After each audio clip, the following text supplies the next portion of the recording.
That's how you, might as well pull up on here too. And we are live. Awesome. Well, Professional content creator over here. hey everybody. This is West 3D's Meet the Maker stream. If you guys are joining us either from an earlier stream that Mandic had here or Steve Builds, hello, thanks for coming by.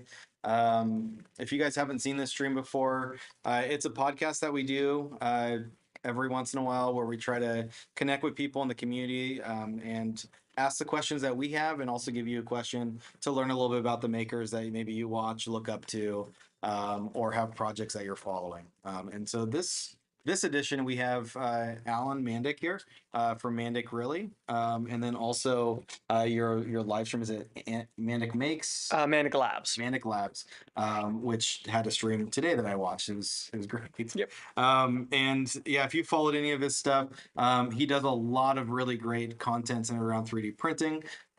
He does some of his own design work, or a lot of his own design work, and it's really a great person to follow. So if you haven't watched it, definitely recommend checking out his YouTube channel. It's fantastic, and he's got Patreon and all that stuff too that you can find on that channel.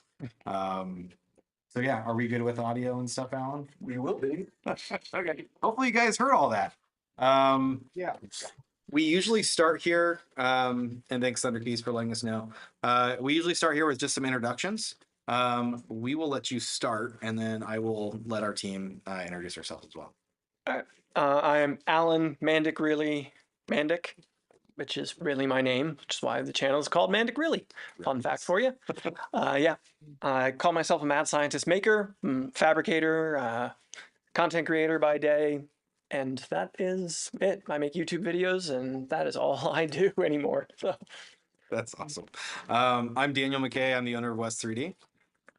Bryce, this is actually the first video of West 3D that you've been on stream. So besides just being in the background, my name is Bryce. I am a new member to the team.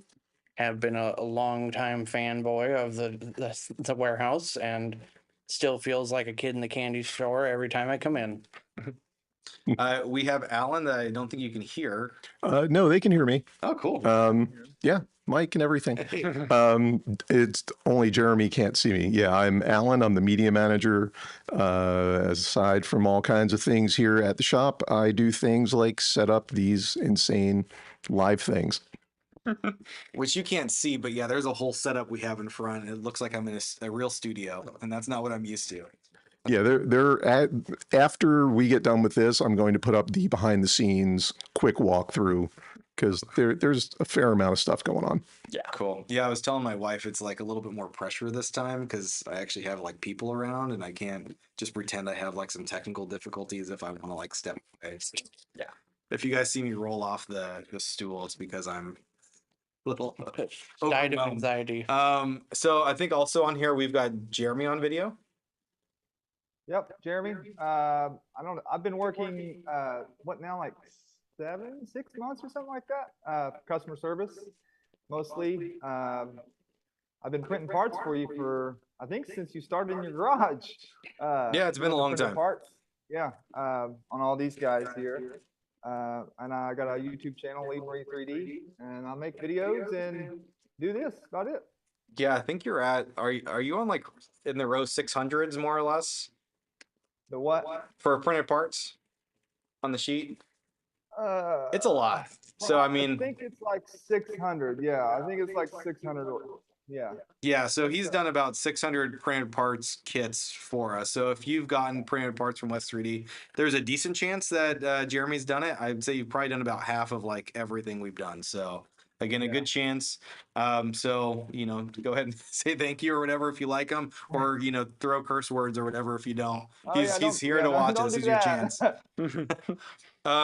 So yeah, for those who don't know, I'll stop real quick because we did have, again, one new person. We actually have two new people. So Kenji Maeda, who may be on stream also, joined the same time Bryce did.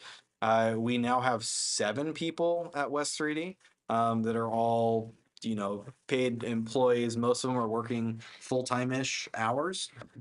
So thank you guys to the community and all the things that you do, because we've really made an actual legit business out of this, and we've got people that rely on your support. So I just want to say thank you. It's an amazing experience.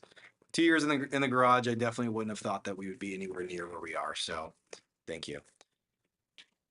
With that, it looks like we've got Sibby, who's another one of our employees. She's our relationship manager on stream. She's going to be monitoring some of the chat. We always encourage, if you guys have questions, we're looking at the chat. If you want us to ask anything to Mandic here, we will do that. Just hopefully, things that we can say on TV, and if not, we just won't say it. But, yeah, thanks. And someone pointed out, yes, this is actually, Dr. Dave pointed out, this is the first time we've also done live here. We moved in this location the end of May. So it's been a couple months. We literally got our furniture a week and a half ago. So this is the first time we've been able to do it. We had Jason stop by on Thursday, so we've had our first supplier visit. IKO stopped by, I think, the same day, so we've actually had two. It's a thing. So yeah, thanks for coming. With that, let's go ahead and get into some of the questions. So the very first one I have is, how did you get to do what you're doing? I mean, so now you obviously do a lot of videos. You have a YouTube channel. How did that all start? It started as a hobby. I started making YouTube videos because I had nothing else to do, I guess is the best way to put it. I was working a day job and needed something, an outlet. Actually, no, you know what? Now that I really think about it, I do know exactly where it started.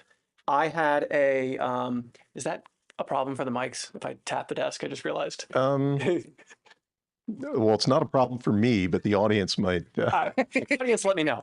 I had Gene on my desk earlier for stream, bumping into my microphone a bunch of times. So it's just the day of that. I watched a YouTube channel that I really enjoyed that did tool reviews. And they were really in depth, and they really went into detail with things. Long story short, they stopped making videos, and I was missing that. So I was like, well, heck, I'm going to do it. I can do this. I used to sell tools for a living at one point. And so I knew the tools, I knew the things. And I was like, how hard can it be learned? I was always into cameras and stuff. So I was like, I can learn to make videos. And so I started doing it. And that was Hot Rod Hippie. I know I saw Bearded Bucket in the chat saying that was my older YouTube channel that I don't make videos on anymore. I tried that for a handful of years, making car and tool content and showing people how to do what it is that I did for a job, which was metalworking and fabrication, work on cars. And that didn't work. After quite a few years, and actually I think it still has more subscribers than MandicReally does, which is a bane of my existence. Oof. But it didn't work. It was way too in the red. I never made any money off Hot Rod Hippie. I didn't set out to make money. I set out just to have a hobby. And I was like, boy, it'd be really cool if companies sent me tools to review or something. And that was my goal. Yeah. And then as I started to put way more effort in and found that I really, really enjoyed making videos, I dove harder and harder into it and hyper focused on it and fixated. And here I am a few years later where I got into 3D printing, and then that took over my life aside from the videos. And I was like, well, I might as well make a video or two about 3D printing while I'm doing it. And then those videos started to do better and better. And I quickly realized that making videos about 3D printing made a lot more sense than making videos about the car stuff. Okay. So are you still into the car stuff? Not really. Purely just for lack of time and space. That was part of the deciding factor of going to 3D printing stuff was my studio now here where we just moved to is a little under 600 square feet. In that much space, I could build one car. And the way I build cars is ground up, full restoration, full customization. So you're talking a year, 2 years to build a project like that. So for 2 years, I'd be making videos about that. And I can build dozens of 3D printers in the same amount of space. So I imagine that it's hard to keep an audience, or you do get maybe a couple really hardcore people that are in there, but I'm sure I guess the breadth that you can cover in the market is just harder to. I mean, people definitely do it. Like there's Project Binky on YouTube channel about the Mini Cooper that's all crazy tracked out and such. That's what they do is make videos about that project. Like it can be done, but it wouldn't keep my interest. I know that I have severely undermedicated and ADHD. So like one of the things I know I watched a couple of these recently, and I know you had talked about that, and I think a few others had commented on that exact thing where like 3D printing, there's always something new. There's always new machines. There's always new products. There's always something new to keep you engaged and like into this, or okay, I'm a little bored with machines. I can build stuff with 3D printers, which is more so where my videos have been going lately. Not because I'm bored, but just that's the direction I want to take the channel. And it keeps my interest so well. Whereas if I was building one car for 2 years, sure, there's dozens of different things I can do. But when I was doing it for a living, I usually had multiple projects at a time where I could bounce from one to the other, and it would keep me working. I couldn't do it just one thing. Yeah. Yeah, I would say 3D printing is so multifaceted that there's literally so many different things that you could decide to focus on just for a time. Like I've dove headfirst into learning CAD for software so that way I can make actual mechanical parts. I started with an Ender 3 and beat my head against that thing until it printed something of some sort of use. And I'm talking an Ender 3, not a 3 Pro. It was back before they, or at least kind of decent. But I just, if I got bored working on my printer or I was frustrated, I could go dive into making some sort of cool model that I could like eventually make and print. And I have literally an entire giant backlog of things to actually print now that I've successfully gotten past that point. Yep. I'm curious, how do you choose like the content? I mean, I'm assuming you've got people that probably reach out every once in a while. It's like, hey, we've got this new thing, printer, probe, whatever. I mean, Yeah. whatever. Do you want to try this? And then you've probably got things that's like, yeah, I want to, design something, or I found this project that, I want to get into. How do you decide what you're going to be doing next? It's kind of a double-edged sword of like, absolutely brands reach out and hey, we want to sponsor a video about like I know FlexiSpot's been one of my like repeat sponsors, and they're like, we want to send you a desk and sponsor a video about it. And I was like, all right, well, I can build a desk and I can use 3D printing to make accessories and things for my workbench and whatever. There's a lot of that where I look around my space and just where's a friction point for me? What's a problem that I'm having? Video I put out yesterday was my office in the new house is too hot. Well, I need to address this. I think some people would want to watch that, so let's make a video about this. Like literally the only 3D printing was some vibration isolators for the fan, but I think it turned out well. So there's a lot of that where just like life happens and it brings me ideas for new projects. I always have a backlog of just like random things that pop up, or somebody suggests something and I'll save it. There's always the next product launch or next thing. My wife is constantly trying to get me to plan longer term and like, oh, you should have like a 6-month plan for what you're going to be making. And I'm like, lucky if I have 6 weeks out what I'm going to be doing most of the time. And a lot of it is just like YouTube has a very transient nature. Content creation in general does. Trying to plan, best laid plans are just never going to work out. Like you have to be nimble and mobile, because if I made that video yesterday about the fan and it got 1 million views for some reason, I have to sit down and figure out why did that do well and how do I make more things along that line. I have to be able to pivot. And I was talking to my therapist actually this week about it, and we were commenting that content creation is kind of like a tree. It's not a path. It's a tree that grows, and it grows up. You go off a branch, that branch didn't work, back up, go forward, go off another branch, or now that branch is the main trunk of the tree and it grows a different direction. That's kind of the way it just goes. So ADD really feeds into it. It'd be great if there was like a survey. Right there with you. Like, yeah, percentage of content creators that have some sort of, attention deficit. I'm guessing there's a good amount. I would say of the ones who I've met, and I've met quite a few in our sphere, a solid 50% probably at least. So yeah, Overrepresented for sure. for sure. I know you said that you got in originally, you were into tools. I'd be remiss because I know you just moved here from Pennsylvania, right? And you must be like the least lucky traveler I've ever Ugh, seen. I had the like full. like outside of getting in an accident, I mean, Yeah. really awful things happening. You hit like just tons of road bumps on the way. Do you want to, for people that haven't seen or heard all of those things? Sure. It was a very entertaining like week of videos to watch. It was, yeah. I think my viewers just started calling it the Oregon Trail Adventure, and it really, really was. We went up through Montana and all and everything. So we had to pick our route. No dysentery. No dysentery. Snake. We got away without dysentery. That's what matters. I don't know what all went wrong. I set out with with best laid plans again, because with my tools, I have big, heavy toolboxes. From when I worked in the automotive world, you know, Snap-on, Matco toolboxes are big and they are heavy. So I had to tow a trailer behind a 26-foot U-Haul, and then we made pretty far without any real problems until like Chicagoland area. I woke up one morning, and every morning I was doing a walk around of a truck and trailer and checking everything out, and I realized one of the leaf springs on the trailer is broken. I'm like, all right, I had planned, so the trailer has a roll down ramp door. I roll down the ramp and I can pull out a jack that I had right there at the door. I had it for changing tires because I've had so many tire blowouts on trailers in my lifetime. But leaf spring, okay. Well, where am I going to get a leaf spring on, like, I think it was a Sunday morning or something like that?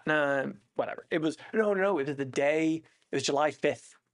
So it was the day after the 4th of July. It was Friday. Closed. Everybody, like, places that would have been open were closed. And I ended up running to like multiple different places in the car, and I was able to find a spring and change it out in like an hour and a half in the parking lot and get back on the road.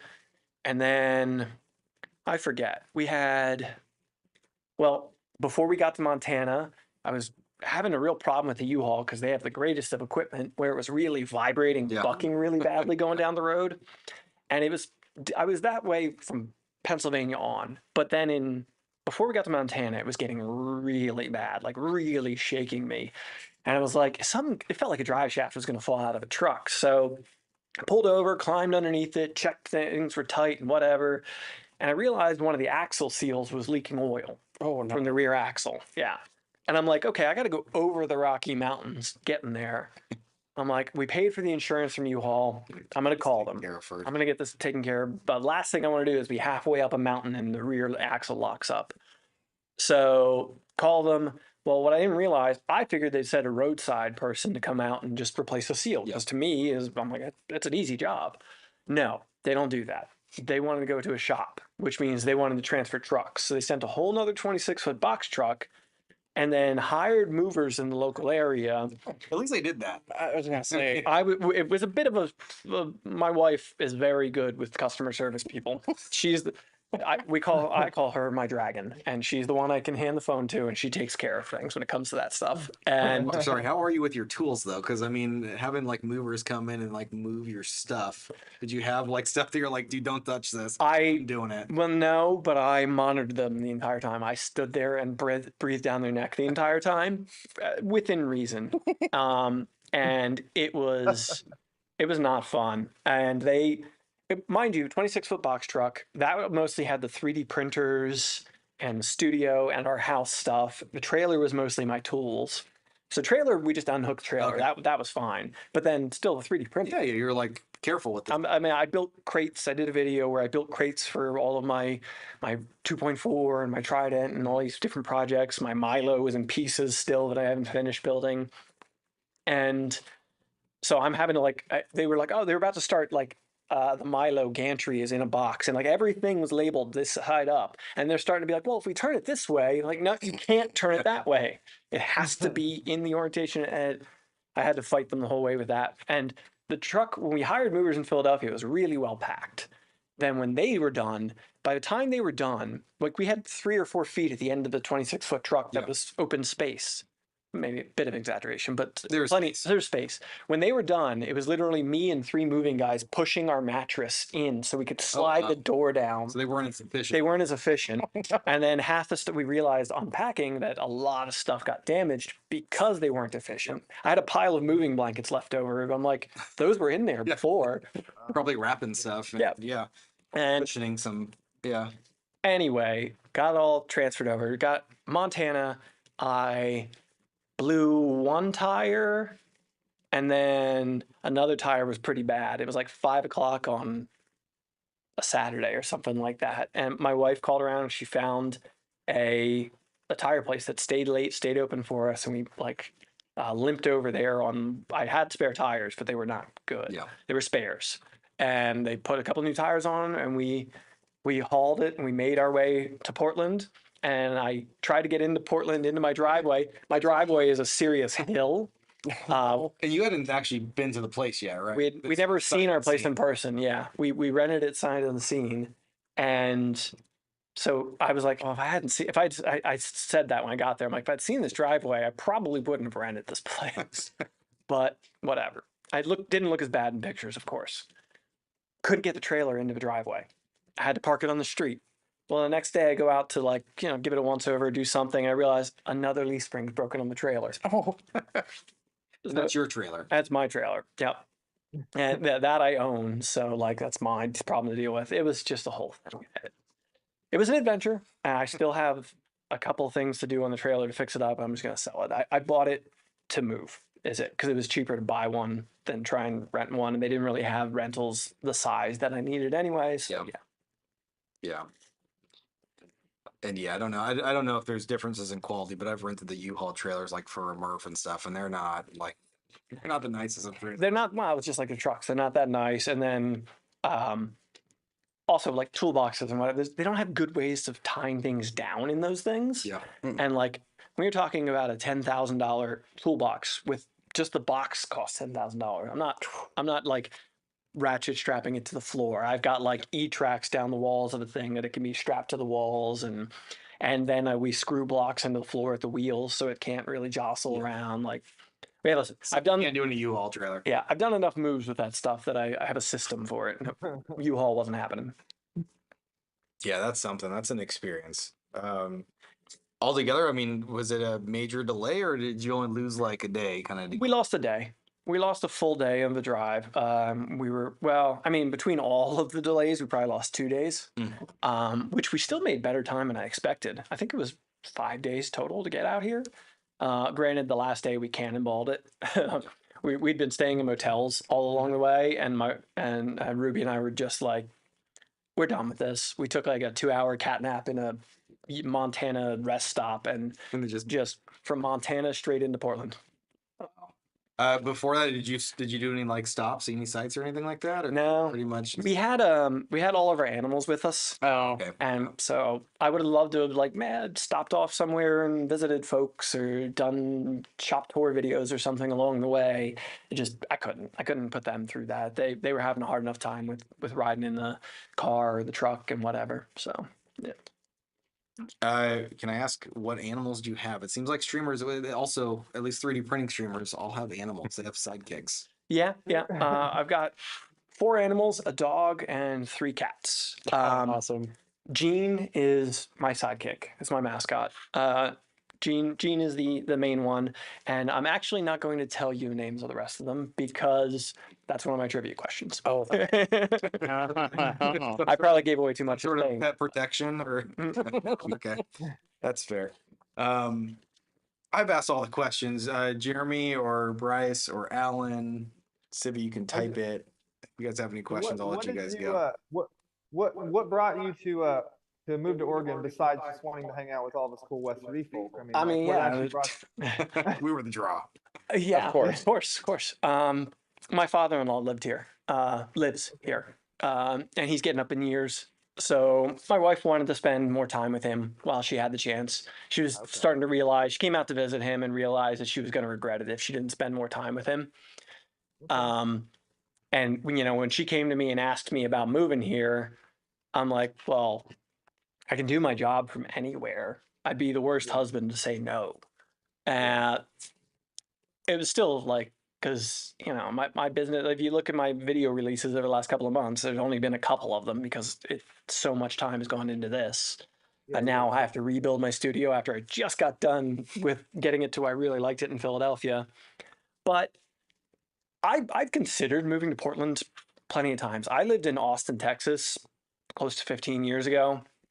And when I lived there, either before I lived there or while I lived there, I'd thought about moving up to here. So I feel like in the circles that I ran in, at least back then, it was kind of the thing where you went to Denver, Boulder, Portland, or Austin at one point, and that was kind of where like all the alt kids were like congregating. And literally the exact same time period when I moved to Austin, my wife moved to Portland. She lived here for a couple of years, and then she came to Philadelphia where I met her. So But you obviously liked it enough to want to come back too. Yeah. Other than just yourself. well, and also it was funny because she did the same thing where she thought about moving to Austin at that time, and we kind of joked like, oh, we could have met, a decade earlier, but then we both agreed we probably wouldn't have liked each other a decade ago. So Sibby you asked liking how it so Portland's far? treating. Oh, go ahead. Yeah, he's saying that's the same question. Go ahead. oh, I'm loving it. I am Yeah. absolutely loving it here. I know it's I not am- been too long you've been there, but I haven't been, I haven't been here for the rainy season or any of that yet, but I'll be prepared. My favorite Be season. prepared. You'll have 200 days of just gray. I am fine with that. Most of my days are spent in a windowless studio, so like it's no different to me. But I'm a temperate weather person. Texas, I did my time in the sun. I am good. When I lived there, it was over 100 degrees for over 100 days the one summer, and I was cooked by the end of that. So I'm not particularly good with heat. I like it cooler. So like the weather around here, the heat wave a couple weeks ago sucked, but other than that, it's been lovely for me. I'm very happy with the move. Very happy with the decision, and we're also plenty of my audience knows my wife and I are both vegan, and Portland's a really vegan friendly city. So like, in a lot of ways, it was a good call for us. So Have you been over to Vertical Diner yet? nope, not check it out. It's Out of worth- the list. As a primarily carnivore, Mhm. the food is really good. What's it called? Vertical Diner. Vertical. Oh, It's over on, I think it's on Barber. Oh, so it's in this neck of the. Yeah, it's not that far from here, but really good stuff. Add to the list. Angie wants to know if you have any favorite domestic beers. I don't drink, so Okay. when I There's your answer. did, it's been a very long time since I did. I didn't really like many domestics when I did. I was a beer snob, so mostly drank like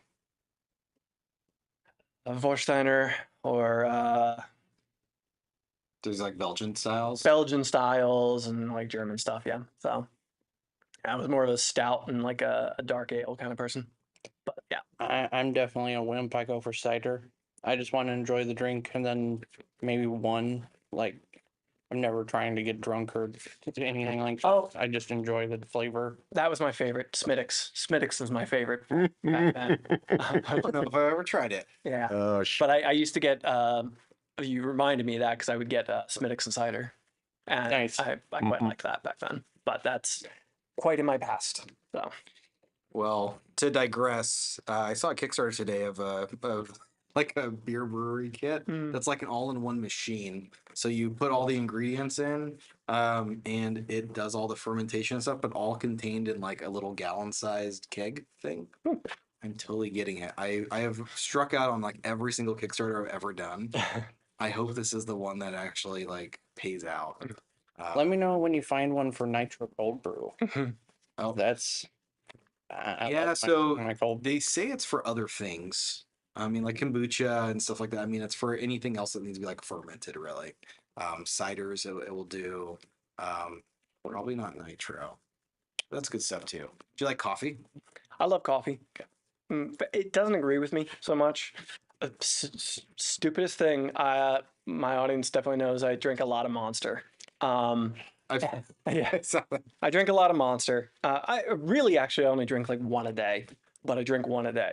And I was like, okay, I'm getting older. I need to think about like, everybody says this stuff's bad for you. Let's Good Switch thing it you up to can't see coffee. your insides. switch it up to coffee. And coffee doesn't agree with me anymore. It gives me wicked heartburn. Oh, So I had to go back to Monsters. I can have a cup. So your body likes what your body likes. I can have a cup every once in a while, and I really enjoy a good cup of coffee. But this is tea for my boys. But day to day, I had to go back to Monster. Okay. Well, yeah, I saw. I think it was either in your upstairs video, or I think it was maybe today too. I was like, saw you even wiping your brow with the monster. I was like, oh, it's probably cool, you know, like. Oh yeah. And it's like the habits I've gotten into. I do that where I like rub the cold can across my face when I'm like streaming or something. And it's one of those habits that I've developed that I probably wouldn't do if I remembered I was doing it on stream. Half the time I do something on stream and I'm like, I shouldn't have done that. And like just mannerism tics or whatever that don't get into videos. That's a sponsorship you should try to go for. I mean, you really Mm. live and believe it. Feel like- There is there's bad blood there. okay. Uh-oh. They got my TikTok account banned Oh. forever ago. Can you still use Still, I like them. They're tasty. I need the caffeine, and it's the only way I medicate my ADD. So, yeah, I have a whole line of can cups, 3D printable can koozies, effectively. Though that's a branded word.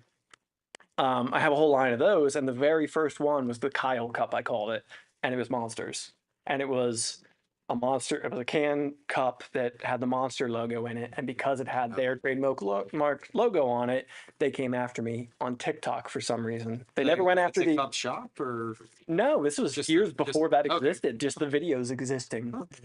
They submit, and it took me forever to find out that that's what really happened. It was one of those I just went to go on TikTok the next day. I had like 200,000 followers, and account didn't exist anymore. Scrambled, had a few industry contacts, were able to get to talk to somebody at TikTok, and that's what it was. Got banned because of that, which was funny because my industry contacts were through Thangs, who hosted the STL file for the Kyle Cup, and they never came to Thangs for the thing that people can use to reproduce it, but the videos that I showed it in, they didn't like. interesting. So I don't show the Kyle Cup in videos anymore, and I've never Fair tried to court monster. I've talked to like a rep once or twice. Like I literally had a rep like the next couple seats over from me on a flight one time going somewhere. And like I was like, I could start this conversation, but I'm gonna get salty at some points. Let's not do that. Gosh, that's got to be rough. Yeah, I mean, and certainly now that you've like this is your full time gig and like you rely on this. It was my full-time gig at that point too. And that was when my TikTok was really blowing up. I jumped from like 100, like 50,000 to like almost Oh, really? 200,000 really pretty wow. quickly. This was in the 3D printing 3D printing. era of your life. Yeah. Like I'd been doing TikTok while I was doing car stuff, and it expanded, but it was when I was focused on 3D printing and it was taking over. And I mean, granted, I started full-time content creation during the pandemic Okay. when it was kind of easy to So you're start full-time. 4.5 years in, kind of. Right. 4 years in. So, you know, where the world's kind of shut down, whatever. I'm at home doing stuff anyway. It was easy enough, and I just kept rolling with it. But it was a pretty big blow to have that happen. But I was able to rebuild and far surpass it on TikTok at least. So I'm at like 680,000 now on there. Okay. So you were able to get it back on TikTok. You just lost basically you lost that channel. I lost that channel entirely, all the videos and anything I didn't have saved, which was most of it. I just posted it to TikTok. So Oh, dang. whatever. It's not that important. And honestly, it was kind of a good thing. My wife likes to point out that it showed me I can build from nothing, and that my skills aren't like, it's not to say it's not luck. This is always luck. All of life is luck, that things work and whatever. But it did show me that I could start from nothing again and do it. So like if the YouTube channel goes down tomorrow for whatever reason, like, you know, happens to some people, unfortunately, I'm confident I can do it again. It would be a blow. It would really suck, but I could do it again. Yeah. So Do you have any other, I guess, channels, not like YouTube channels, but channels that if something like that did happen, like you'd be able to contact your supporters? Do you have email lists or? It's been high on the priority list. I was starting a newsletter, and I started doing signups with the newsletter. I was intending to start doing a newsletter to keep up with like people's stream schedules, because there's so many of us. Like I'm constantly checking, and I'm bad memory, so I'm constantly like, when does Steve stream? And now that I've moved to the West Coast and my brain is still on East Coast time, I'm like, what time was that? Like, Yeah. so I'm like having to figure it out. So I wanted to have like a calendar in a newsletter where I could refer to it, and everybody could, my audience could just be like, hey, this is when Steve's live, this is when Nero's live, and like each of us could kind of have a place to I want to throw in an extra stream this week. Who's streaming Monday, Tuesday? Nobody. Okay, cool. Or nobody that I'm worried about overlapping with. That's part of why it didn't really happen. Like I know we were talking about it at Rocky Mountain that I didn't want to be the gatekeeper of who got on the calendar and on the list.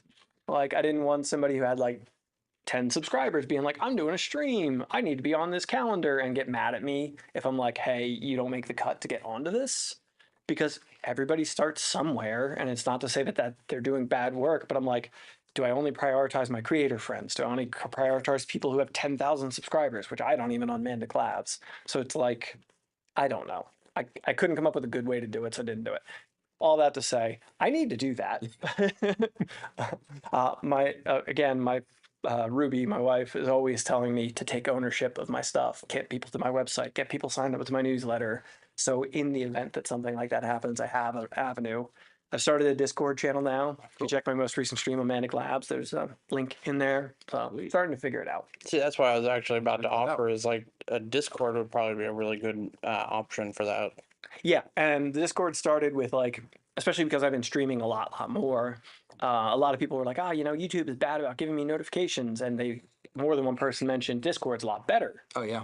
So I was like, okay, and Nomad from the Positron team set it up for me. Thank you, Nomad. Yeah, just did a stream Nice. with Jason and 3D printing nerd Joel. Joel, yep. Yeah.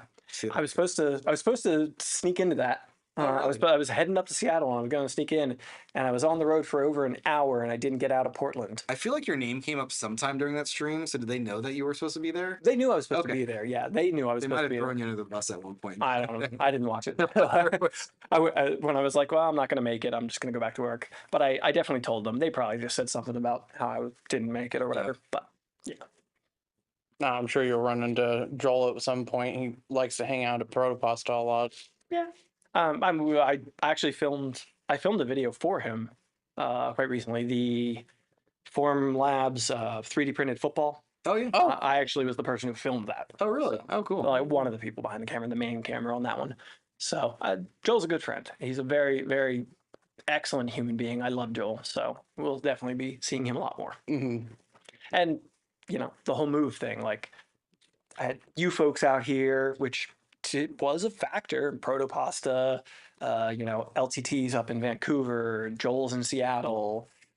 Even Daniel Modbot is, a lot closer here. Yeah, Nampa, I think. I mean, pretty dang close. Yeah, I want to say Drive. we talked about it. It's a long day trip, but it could be done. Yeah. So there's a lot. I'm missing a lot of stuff from the East Coast. Won't make it to Earth this year, but at least this seems like probably a better place for me. Yeah. It's I mean, there's a really strong community here. I was really surprised. I mean, especially when we opened up our first place here, how many people would actually like come in and that were like in communities that we were a part of. I was like, I just had no idea. But there's a good amount of people that you'll find that are local that are into the hobby. I gotta say, we gotta have a West Coast Rep Festival. Worf. It's been talked about. One of the ideas that I heard floated by would it actually be sort of a roaming rep, so it'd be at Seattle, Portland, and like San Francisco or LA or something that you could kind of get sort of a wide audience of people that don't have to travel too far. But we can barely keep our Maker Faire going, so it's a lot of organization. I mean, there's a lot that goes into that, and then like when you have people like Justin and the rest of the folks with Rocky Mountain doing such a good job of it. It's such a good event. I can't wait to go next year. This was my first year, and it was such a good time. Good job, Justin, and everybody else associated. It's hard to compete with that kind of stuff. Like I would think. I've never been to Murph. No offense to anybody who's associated with that, but just what I see of it, I'm like, doesn't hold any interest for me. Because I'd struggled to find food in that neck of the woods, and things like when I got to deal with that stuff, it makes all the planning a lot harder. Yeah, I mean, Murph has been one of my favorite event. I would say, it's pretty safe to say, just really well organized. The place is not too far outside of Denver, and Denver's super easy to get to. I think for most places, it's a major hub for a lot of airlines. The environment is really nice. It's pretty. I mean, it's a good time of year. Like, I mean, everything like really just works out really well. So yeah, totally. I before I forget, because it's starting to get further up on this thing. Somebody asked if there's any hobbies that you've wanted to get into but you haven't. I don't have hobbies. Just addictions or what? Well, there's that. Every hobby I have, I turn into a job. If you've seen something in a video, exactly. If you've seen something in a video, it was once a hobby, and here we are. Actually, my therapist kind of yelled at me last week and told me I need hobbies. So I've been playing video games a little bit while the wife's out of town this week. What video games? I picked up there's a series of games I really enjoy called it's like the Steam World series. It's like turn-based. They have different Okay. games with different styles. It's just a weird little like turn-based like shooting game with like it's like a steampunk aesthetic, and they're all like robots that are like in this whole world, and each of the games kind of like builds this overarching world thing. It's weird. Is it first person? No. Okay. It's like isometric, not even isometric. It's like side profile. Yeah. And like it's Worms. Do you ever play Worms? Yeah. Oh, It's yeah. very, very much like Worms. You're like love angling your gun to get the shot right. Oh, that's awesome. Yeah. Okay, that sounds kind of fun. Yeah. You know, one I could recommend for you or shouldn't recommend is Factorio. I've heard really good things about that one. Tell me about this game. And I looked it up and it looks really cool, but at the same time, It's I have all a very addictive automation. personality, and I know if I like something too much, it's gonna take over like my all my free time. Yeah.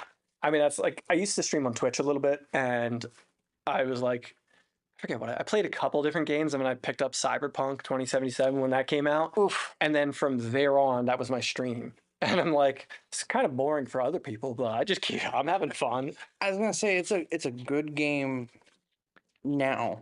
It was always a good. When it came out, it was really buggy. I had a really powerful computer because I'm a content creator and I need that for work. I never had any problems with Cyberpunk. Okay, fair. So that was one of those things. And that was kind of like where I was like, oh, I could stream this. Like other people are going to have problems with it. I can do this and whatever. So I had the same problem. I end up picking up one game and just playing that for way too long. So like Twitch doesn't work out too well for me or whatever. But I'm going to PAX West in a few weeks. Oh, cool. Up in Seattle. So who knows? Maybe I'll find something new there. Cool. You know, something I could recommend honestly is tabletop gaming. That's been a huge. I really, really want to do it. I'd love to get into a D&D campaign. Never done it my entire life, which is just, it's not strange. I grew up in a very small town. So I was the nerd who would have wanted to do that, but there was just nobody around. Completely relate. But I don't have time. I work 7 days a week, you know? Yeah. That's the hard part. Like, especially when you work for yourself and you work from home, every day's a work day. Yeah. And that's part of where like literally that was why the therapist said I need hobbies. Is you need to take a break once in a while. I was like, okay, that's fair. And so I should make that happen. Whether or not it will, I don't know. Picking up a video game on my own. I'm not a multiplayer gamer. I play by myself. I can just do that, and I stick to that because I can pick it up whenever I have time. I think Like- that's the tough part is now all these games where like other people have sunk thousands of hours into it and it makes them actually better than you, like, you know, whether they're power ups or whatever. Yeah. And you're like, well, I don't want to get into this. Like, Yeah. Or like to get just destroyed. like tabletop, I love the idea, but then like, okay, we're doing this every Thursday. I'm like, okay, well, I'll be in Colorado this week. I'm going to be in England that week, you know, whatever. Or I've got a video deadline for Saturday. I do not have time this Thursday. I know that would happen enough, but I wouldn't be able to stick to a good schedule with it. And I'd be that person who only showed up once every 6 months or whatever. I hate that to have happen. You know, one thing I'd like to say is I've actually created my own game system. And one of the beautiful things about the system I created is it is drop in, drop out. Like you don't have to commit for every single week. You can stay for a one episode, and each episode will affect the overarching storyline. I mean, there's always I know a lot of people, especially post and during pandemic, a lot of people do virtual. Like, so that'd be a lot easier for me. Oh, yes. And, you know, there's options, but I've got to think about that more. I get a little into it with my 3D printing. Mhm. One of my puzzles that I had actually used solenoid valves that filled up a balloon full of, let's just say, gunk. Mm. and the goal was to pop the balloon to be able to go through a door, and you had to find like the levers and switches to activate it, and then you physically rotate the servo, and it pops like a science experiment gone wrong. I told everybody like, okay, stand back, and they're like, what? And it literally across the table, and they when their jaws hit the floor, I knew I was doing something right. So a couple things. Zombie Hedgehog, I think, mentioned this, but I will say, we bring back to your thing about the Discord. I will say that seems to work the best. Like, I am not able to catch all the streams, but like every time Nero's like, everyone hop on, is doing this thing, or Zombie Hedgehog's like, we have a stream coming up. Like, I get the push notification. It's on my phone. I may not be able to click it all the time, but it's like a good way. It's like, in fact, Zombie, usually what happens when I pop on your stream is like, I saw that, and I'm like, I have 10 minutes. Like, I'm gonna hop on for a little bit. And that's one of those things where I forget these things because I turn off push notifications for everything for the most part. Because like the watch or the whatever, it becomes like it's too much. I post a new Instagram and like, oh, I got a bunch of junk spam comments or whatever. I can't be wading through that stuff enough. I set aside time every day to go through and answer comments or spend time engaging on Discord or whatever. So I don't get those kind of notifications. So it doesn't click with me that that's something people want or whatever until people told me. I was like, oh, okay, this makes more sense. So yeah, so far I'm liking it, and I kept the Discord private for a while. Only like patrons and Patreon supporters and YouTube members were in there. I think today was really the first time I really put it out there. I didn't tell anybody they couldn't invite other people, but like today was the first time I put it out to like just more people. Like, hey, you can come on in. So Cool. Well, Come on in, the water's fine. and yes, Thunder Keys, we will set up Discord notifications for these streams. That's a good idea.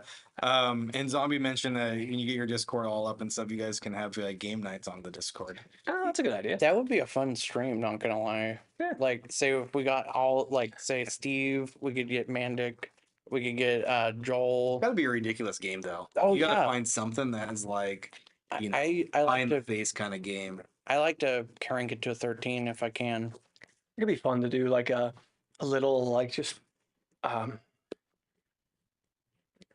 do like a little series of like playing some game or whatever, and then at like Rocky Mountain or something have like an on stage like a Critical Role type of thing. Yeah, where that's where the pie in the face thing happens or That would whatever. be great. Honestly, I think it'd be cool. Like if you had, you have your supporters, Steve has their supporters. You could do it almost as a charity event. And people like bet on like, Right? I'm gonna, if Mandic wins, it's all going to this charity kind of deal. Would be super cool. That would be Who's cool. making it to the end. Anyway, see, I can live vicariously through someone that's successful at stream content.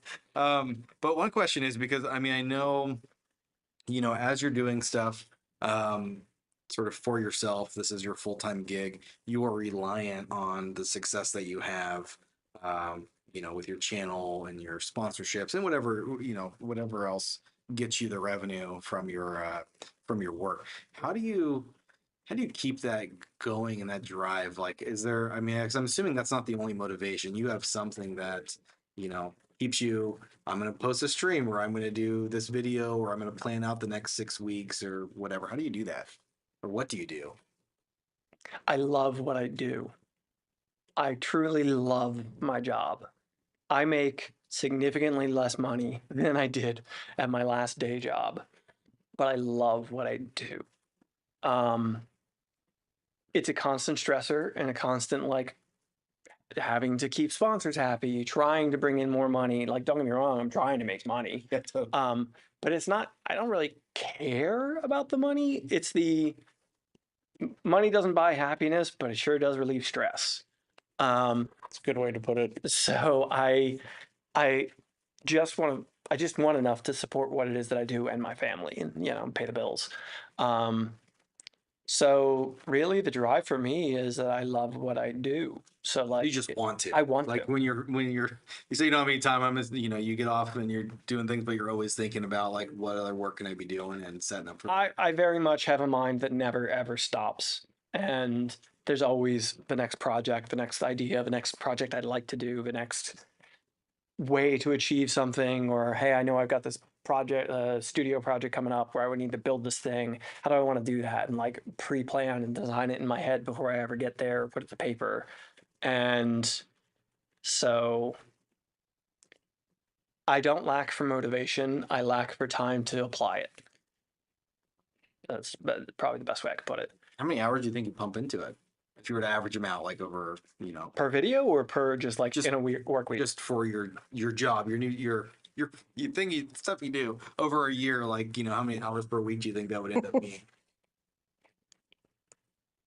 I put in probably 80 hours a week Wow. on a regular basis. Sometimes less once I burn out a little bit, and sometimes more. Sometimes that fan video, half of that was filmed between like midnight and 2 a.m. Because Ruby was out of town. So when she's out of town, I get I get off the leash a little more. So Look, the midnight hours is when the best creativity happens. yeah, Sometimes. it can be. It definitely can be. I don't know. I find getting to a little bit more normal schedule does actually help me because I burn myself out. I very much was, before I had somebody to help me regulate a little more, it was very much a cycle of go too hard, got sick, go too hard, got sick, like I have Lyme disease and my immune system just absolutely tanks if I work myself too hard, or like travel too much or whatever. And so I would do that on a regular basis. And it's been a lot better to keep things a little more even keel. And that's to say that like 60 to 80 hours a week is probably even keel for me. But my Ruby is self-employed too. So like, and she's also a workaholic, and she's just always working on either the next thing or her business or whatever. So it's kind of like, even when we're just spending time together on the couch, Yeah, brainstorming. she's literally be drawing a tattoo for tomorrow, and I'll be researching parts for the next printer build or whatever. So Why does that sound so familiar? Somebody asked if you have any updates to your Mercury mods. Somebody wants to use the mods on their Mercury build with our new Dolos ASA. cool. No updates. I released them all. Maybe I know there was quite a period of time there where like I was like, I'll release them soon, and it was like 6 months later till I actually did. But I released all my mods. They're available on my Thangs page, thangs.com/MandicReally.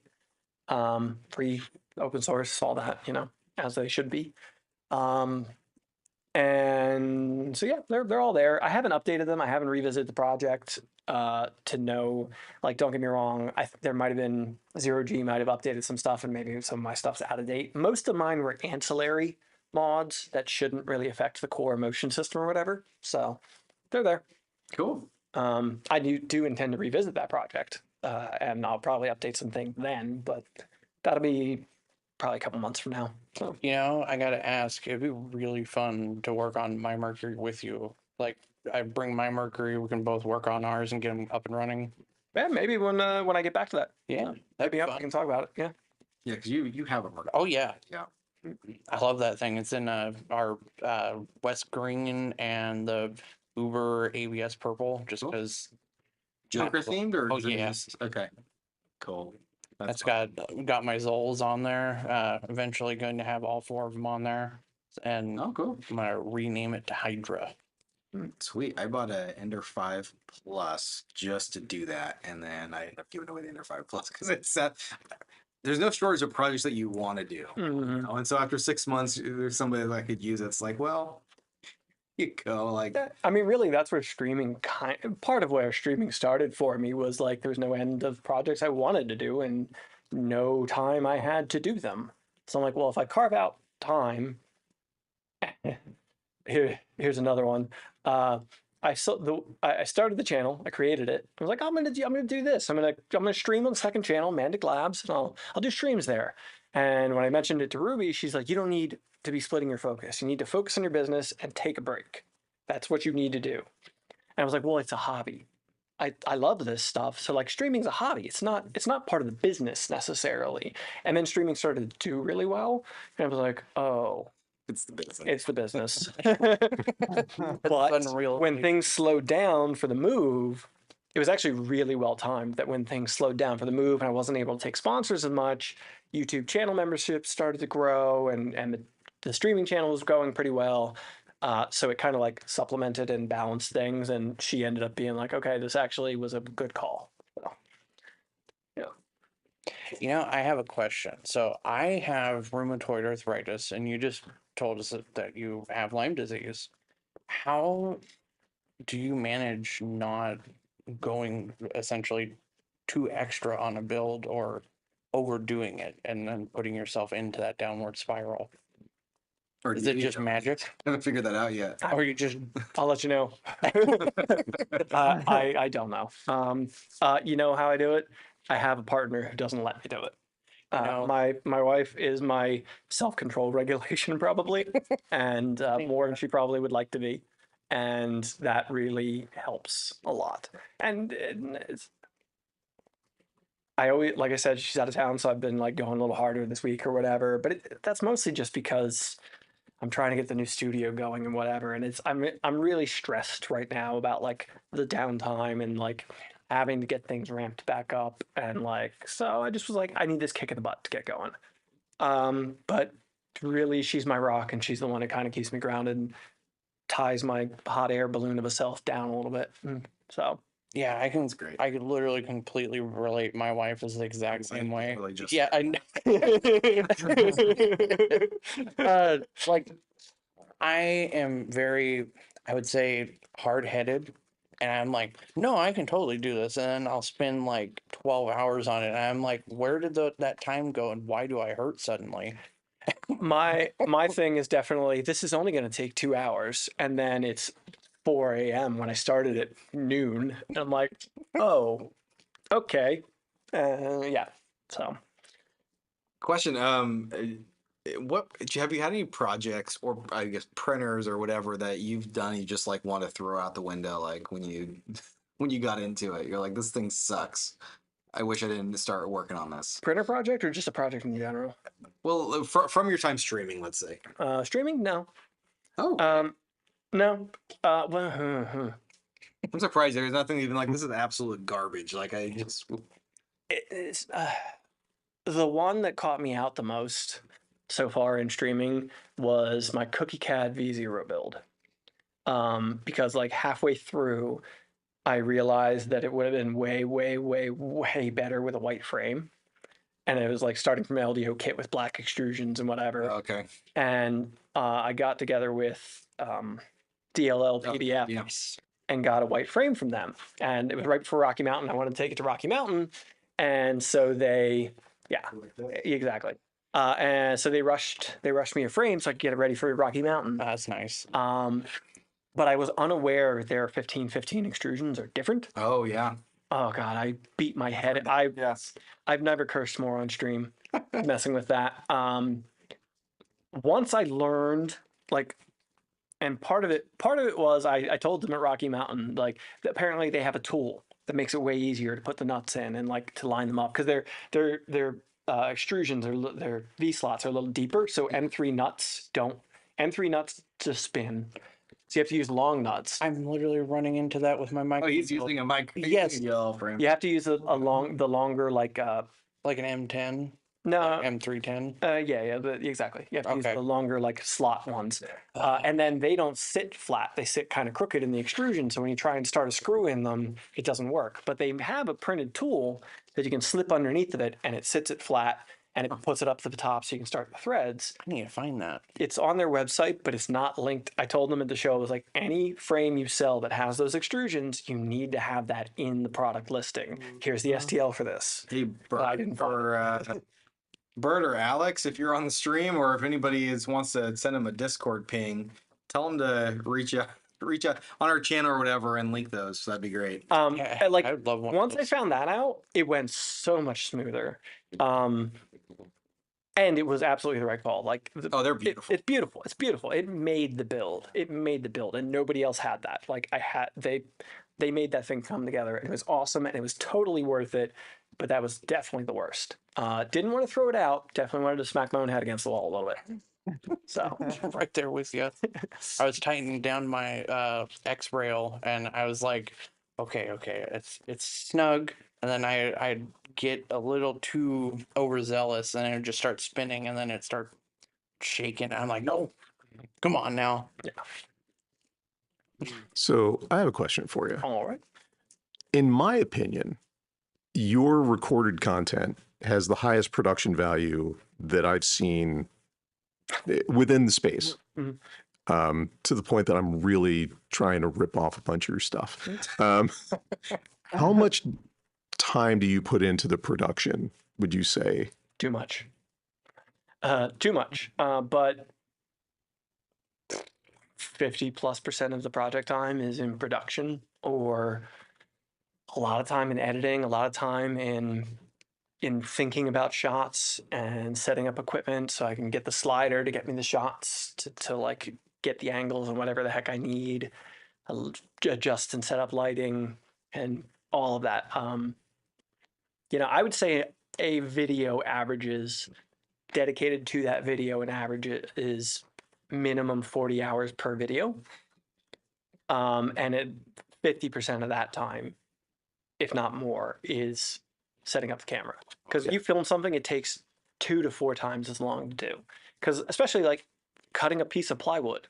Okay, cut 6 inches, move the camera angle so you can get a different view on it. Cut 6 inches, move the camera angle so you can get a close-up shot of it. Now get a wide shot. And like, oh, that one didn't turn out very well. Focus wasn't good. Grab a scrap piece of plywood, cut another one because nobody's going to know the difference on the close-up. Yeah. But yeah, when I started the Hot Rod Hippie, I was in a Massachusetts apartment on the second story, and it spanned the second and third floor of my apartment.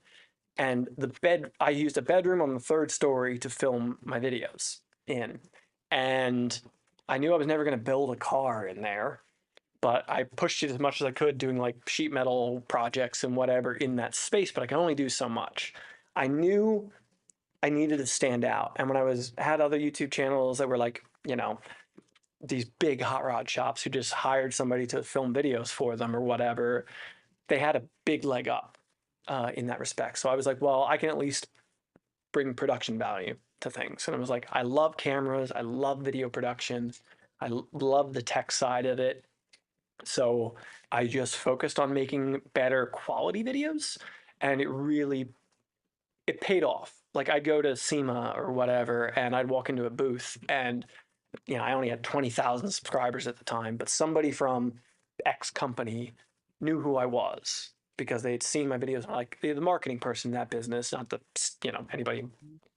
Sorry to marketing people, nobody important, but I love you, marketing people. You pay my bills, but like the people who knew what like you, who knows video production, they were like, oh yeah, you definitely caught my eye, like, and I quickly figured out that was how I could stand out, and so I just have continued that.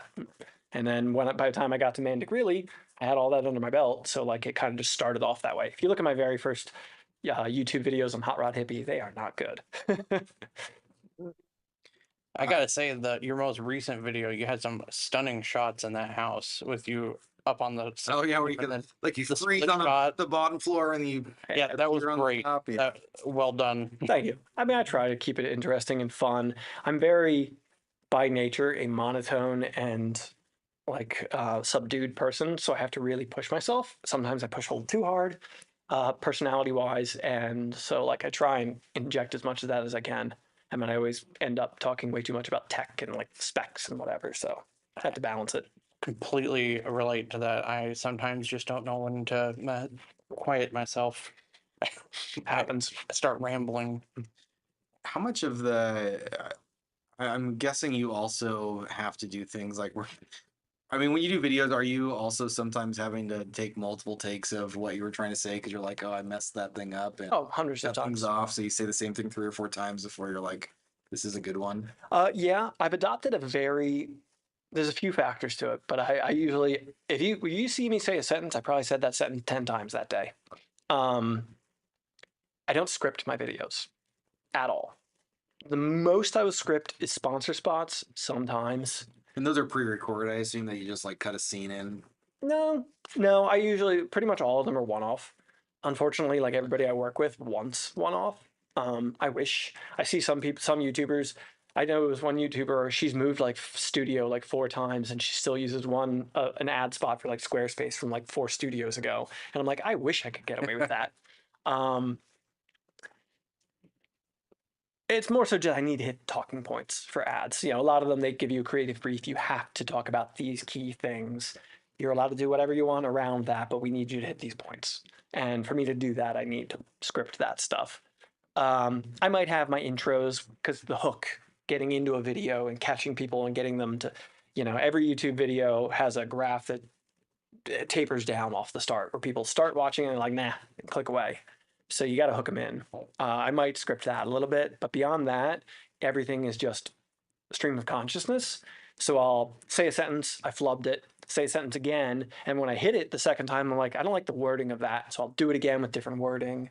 And so like I do that a lot. But what I've adopted is a very weird, in the scheme of video production, a very weird production style where I film, edit, film, edit, film, edit the entire way. So I film, if my camera is rolling for more than 5 minutes, I have gone too long and I've lost the plot. So I will stop, I will start again, and I will take it fresh and get it down to 3 minutes. And then I can edit that all down to 30 seconds worth of the video or whatever. But I film my intro, I go and edit my intro. I film the sponsor spot, I edit the sponsor spot. That way, I used to stand in front of a camera and talk for an hour. And then I would have an hour of footage to whittle down to a 10-minute video. It helps that I've expanded my videos to more like 20, 30 minutes now, but it was very unproductive in the scheme of things. Or so often I would do that for an hour and then I would be like, the whole middle of this, I was way too wordy. I could take this 30 seconds down to 5 with a good sentence. So the process of like editing it and then looking back at it, and so often I can just look back. What was the last thing I said? Okay, I don't want to start this sentence the same way I started the last sentence, which I have a tendency to do. So like I can refer back to what I did and keep rolling. So I will often wear the same shirt like 3 or 4 days in a row. Or if you really watch my videos, most videos I have like 5 wardrobe changes in them. That's funny. It looks like Modbot said that it blew his mind when you said that you don't have a script. He's way too scattered without it. I am too. So But I'm guessing. I mean, breaking it up in small chunks, you can at least be very focused and be like, for this chunk, I'm gonna just focus on this one step or this one thing, and you kind of, I'm guessing, feel like you closed the book on the step prior and you're done with that. You made progress. yeah. And you can kind of do that and hopefully be less scatterbrained, I would think. Yeah, and also like a lot of what I do is one of my favorite sayings is best laid plans of mice and men. I could script a video, but it would either have to be voiceover after the fact, which I don't like to do as much as I can. I try to avoid it. I like being there in the moment, talking to people about what I'm doing. No offense to anybody who voiceovers, like I watch a lot of YouTubers do. It's very, very effective. But like, when I'm building something, I'm building a wall, I'm putting a fan in my HVAC or whatever, like, how do I script that, Yeah. Like, you're never going to know what problems and hurdles are going to come up. And like, so often the core of a video ends up being the problem that came up doing the project I intended to do. And I thought it'd be a 10-minute video about this thing, and then a problem came up halfway through. Okay, let's solve that problem. And how do we solve that problem? How do we engineer a fix? How do we replace parts or whatever? So I would end up throwing the script out 90% of the time, I'm sure. So I just don't bother. Definitely makes it come off way more authentic and like in the moment feels. It works. Like, so you're not like feel like you're reading or Yeah. reading something. It works in that respect too. I'm not. I've never learned to read a teleprompter. I can find a lens and I can talk to people, but I've never learned to read a teleprompter. So like, I would have to build that skill set and work on that. I don't have a good enough memory when I do script sponsor spots. I try to break them up with footage of things because I have to read my 2 sentences. I can get those 2 sentences out after a couple of tries, and then I got to do another couple of sentences. And it's more me to just ramble. Not gonna lie, that's actually exactly how my D&D stuff goes. Is I might have like some key moments that could happen, and then the rest of it's almost entirely improv. Yeah, I'll have an outline, talking points, specs, or something like that, because Mhm. you can't make up specs. Well, no. But test results or whatever. But I have an outline, bullet points, and as long as I hit those points and make my way through, that's all I Exactly. do. I feel like that's genuinely probably one of the best approaches to it. It makes it more manageable. Yeah, no. Yes and no. For me, yes. For most people, no. I filmed that video with Joel. It was 30 minutes to like produce a YouTube video. Mhm. Like the man is so natural. He doesn't script either, to my knowledge. And like it just goes and it just works. And I am way too squirrel brained for that. And it also helps that like a lot of my stuff is project based where it's just time. It's going to take time no matter what you do. So but I was in awe of it. Like I figured I didn't figure before I was headed out, Ruby's like, "Oh, I'll see you tonight." As I'm heading out at like noon or something to meet him, I'm like, "I'll be back in like 2 hours at the most." I was back in like an hour. And she was like, "I thought you'd be gone all day." I was like, "No, the man is efficient." So, I've got some things I wrote down here, but one of the things is because I mean we've talked a little bit now about sort of streaming and how you do it. If there's somebody that's getting into streaming or wants to do content creation, and there's a lot of, I'm probably some people on this, we get weekly people reaching out that are interested in that have questions for us or want sponsorships or whatever. But what's your advice to, like, if you had, I guess, just two pieces of advice for someone that wants to get into streaming, what would you say those two things would be? you're gonna suck at first. Don't worry about that. Like I said, if you go to Hot Rod Hippie and sort by oldest, my videos were terrible. And probably same thing on MandicReally, really, because it started out as a personal channel. So everybody sucks when they start. You can't get too bogged down or concerned about that. Like it's just going to be the way it is till you get your feet under you, and maybe you never find it, and that's just the way it works for some people, and maybe you do. But then, second piece would be find your own voice. Don't worry too much about what I'm doing, what Steve's doing, what Nero's doing, whatever. Find you. Be you. And Is that your first one? well, that's a whole different story. Okay. Actually, I didn't think about that. Is that a trivia based thing, or can we? It wasn't actually. I totally forgot to mention that. I had a video go viral 2.5 million views. 15, well, by 15 years ago standards. It got most of the views 15 years ago. But yeah, find your own voice, do your own thing. And don't get me wrong, you can learn from a lot of other people, and you know, we're all amalgamations of the people where you've learned, copied, seen what they did. I like that shot. I'm gonna, try one of those for myself. It doesn't work out the same for me, but I found my own style for it or whatever. My equipment isn't the same, so I can't produce the same results, but I can do things that I like to do for my way of doing it. And that's all you can do. And like you said, people like authentic. We are definitely getting into an era of overproduced, like TikTok, the TikTok effect. If I pull out my $2,000 camera and $1,000 lens and whatever to film a TikTok, nobody watches it. If I hold up my cell phone and I record a video, it'll get views. Getting into an era where people want people like them. They don't want the plastic Hollywood people in front of them. And so like there's room for everybody. And just because you don't find your audience right away doesn't mean you won't. So Or you give away cars or something. well, and then you eventually get outed as being some type of dirtbag or Yeah. something. I don't. Yeah. Oh, cool. Yeah. No. Dan was referring Oh, to. sorry, yeah. So I took his advice, Mandic's advice, and now I've got too many windows open, but went to his channel, and the earliest video is something about it giving a hedgehog a bath, I think. So Hedgehog bath time. hedgehog bath, it was there. Yeah. Oh, well, anyway, hedgehog bath time. So yeah, Tell me about that, because now I'm curious. It doesn't seem hot rod related, but it was on your hot rod It channel. wasn't a hot rod channel at the time. Okay. Um, Oh, so you're just like, we got to keep that up because I was that's gonna say. it had views. yeah. You can't You give still get views, like people still. it still gets views. Okay. Not like nothing, 100 a month or something like that. Especially by modern era, it's not well produced by any means.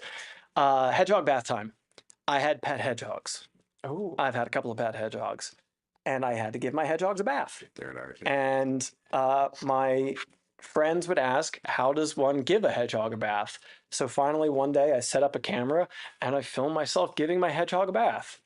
And then I put it up on YouTube because it was the easiest way for me to be like, here, everybody I know, here's how you give a hedgehog Oh, a really? bath. It was probably just setting your phone up on the counter, basically, Yeah, and just this- recording a video. Well, no, this was my Nikon Okay. DSLR. It was actually the first. It's actually like a legit camera, though. Yeah, it was a legit camera. It was Oh, and I use a toothbrush. I mean, this is 15 years ago. That was literally the first camera that recorded 1080p video, I'm fairly sure.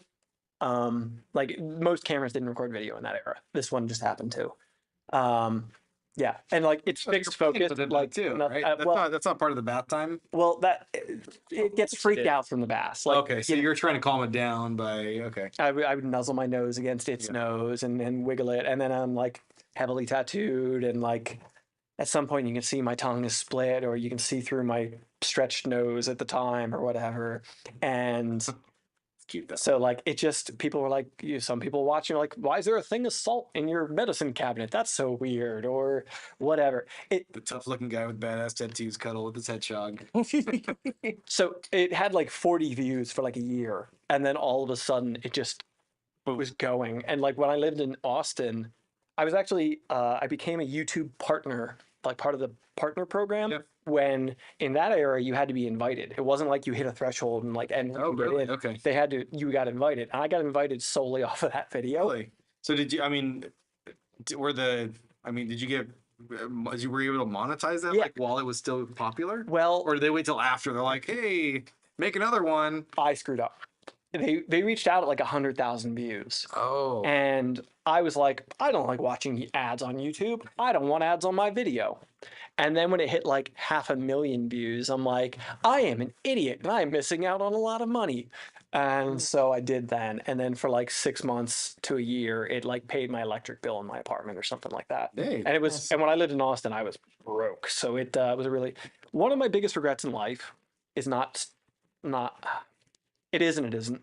I say it is not capitalizing on that and starting like a vlog channel or something back when that kind of stuff was popular. I just moved to a new city, Austin, Texas, hot city. People liked it. That Yep. video was popping off. It was a great time to have become the, things to do in Austin kind of deal, or just whatever, my life, existing. I when I lived in Austin, all I had was a motorcycle. I just ride around town and go to motorcycle shows. I learned the city by just riding streets. There's so many things I could have done with it. And I didn't. I just stuck with my day job. And then I gave them back to YouTube years later. But it has 2.5 million views, and that was the only channel I had at the time. So I started Hot Rod Heavy on that channel. So it's still there. that's cool. I find it funny. There's a Some- couple of videos that look like they were pre-hot rod. Yeah, oh, definitely. There's a handful of older ones. There's a bunch of ones that I've hidden too that just whatever don't make sense. Yeah. But I'm guessing Staircase Workout was also. that was definitely around the same era of just like whatever. I was a big rock climber at the time. So yeah.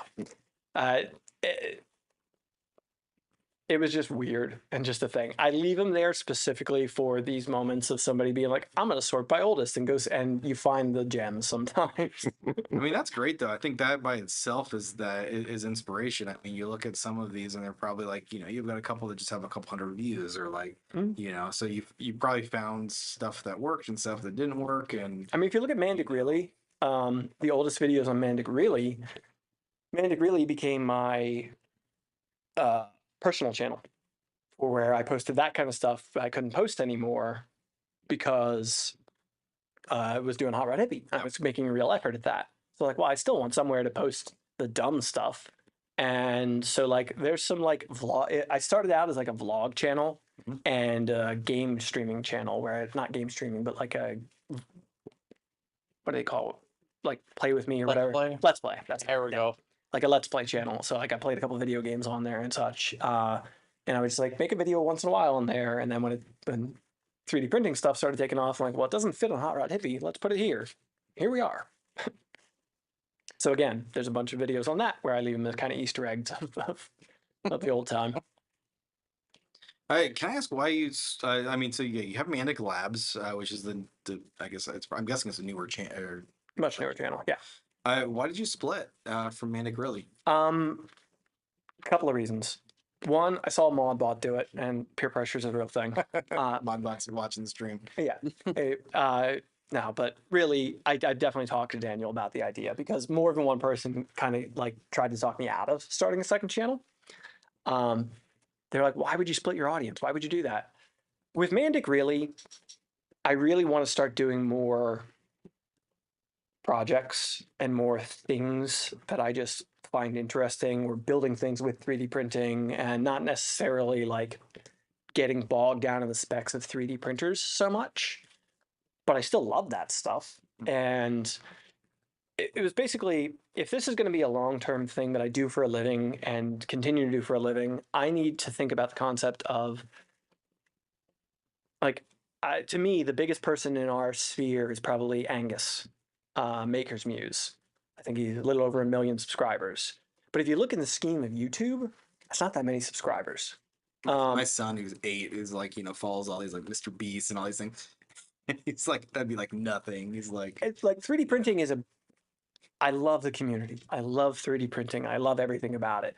But it's kind of a small community in the scheme of the world. And I want to take my jack of all trades nature and apply it to videos and projects and include 3D printing in it because there's so many people I can try and introduce in the car world, in the construction world. I had a video pop off on TikTok at one point where, you know how when you tile a kitchen, your outlets are now recessed into the wall a little bit.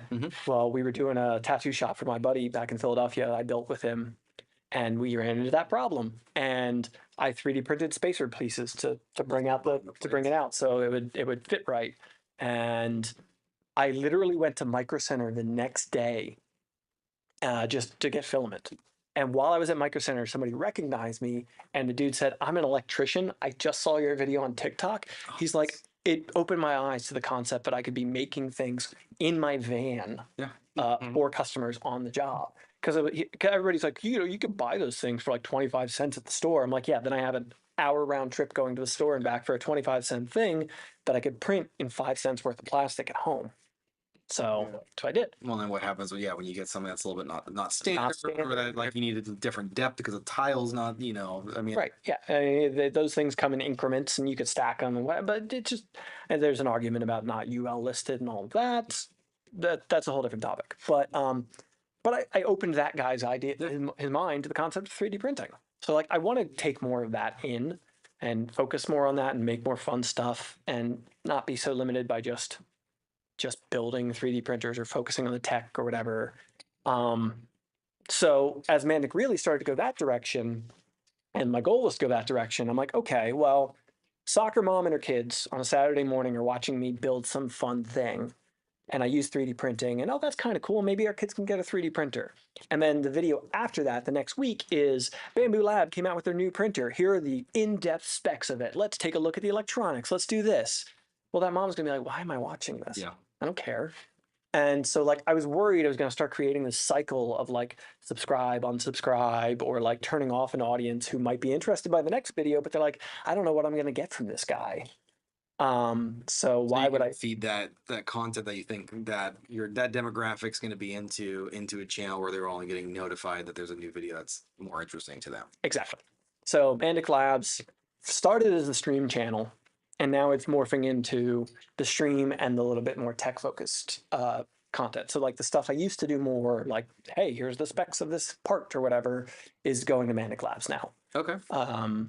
Or like I know I've got a Prusa XL sitting at home waiting to get unboxed, and there's going to be an unboxing video of that on there where like it doesn't fit MandicReally anymore. It would fit a stream better, but I just don't have time for the stream at the moment. But it's so like those kind of things. Well, also I'm looking at it too, a production value. I hold myself to a standard when it comes to MandicReally where I'm really focused on like what I want to put out and what I'm willing to put out. in Mandic Labs, I'm trying to get myself to let go a little bit and be more vloggy, more seat in my pants, and just kind of like roll with things and get it done.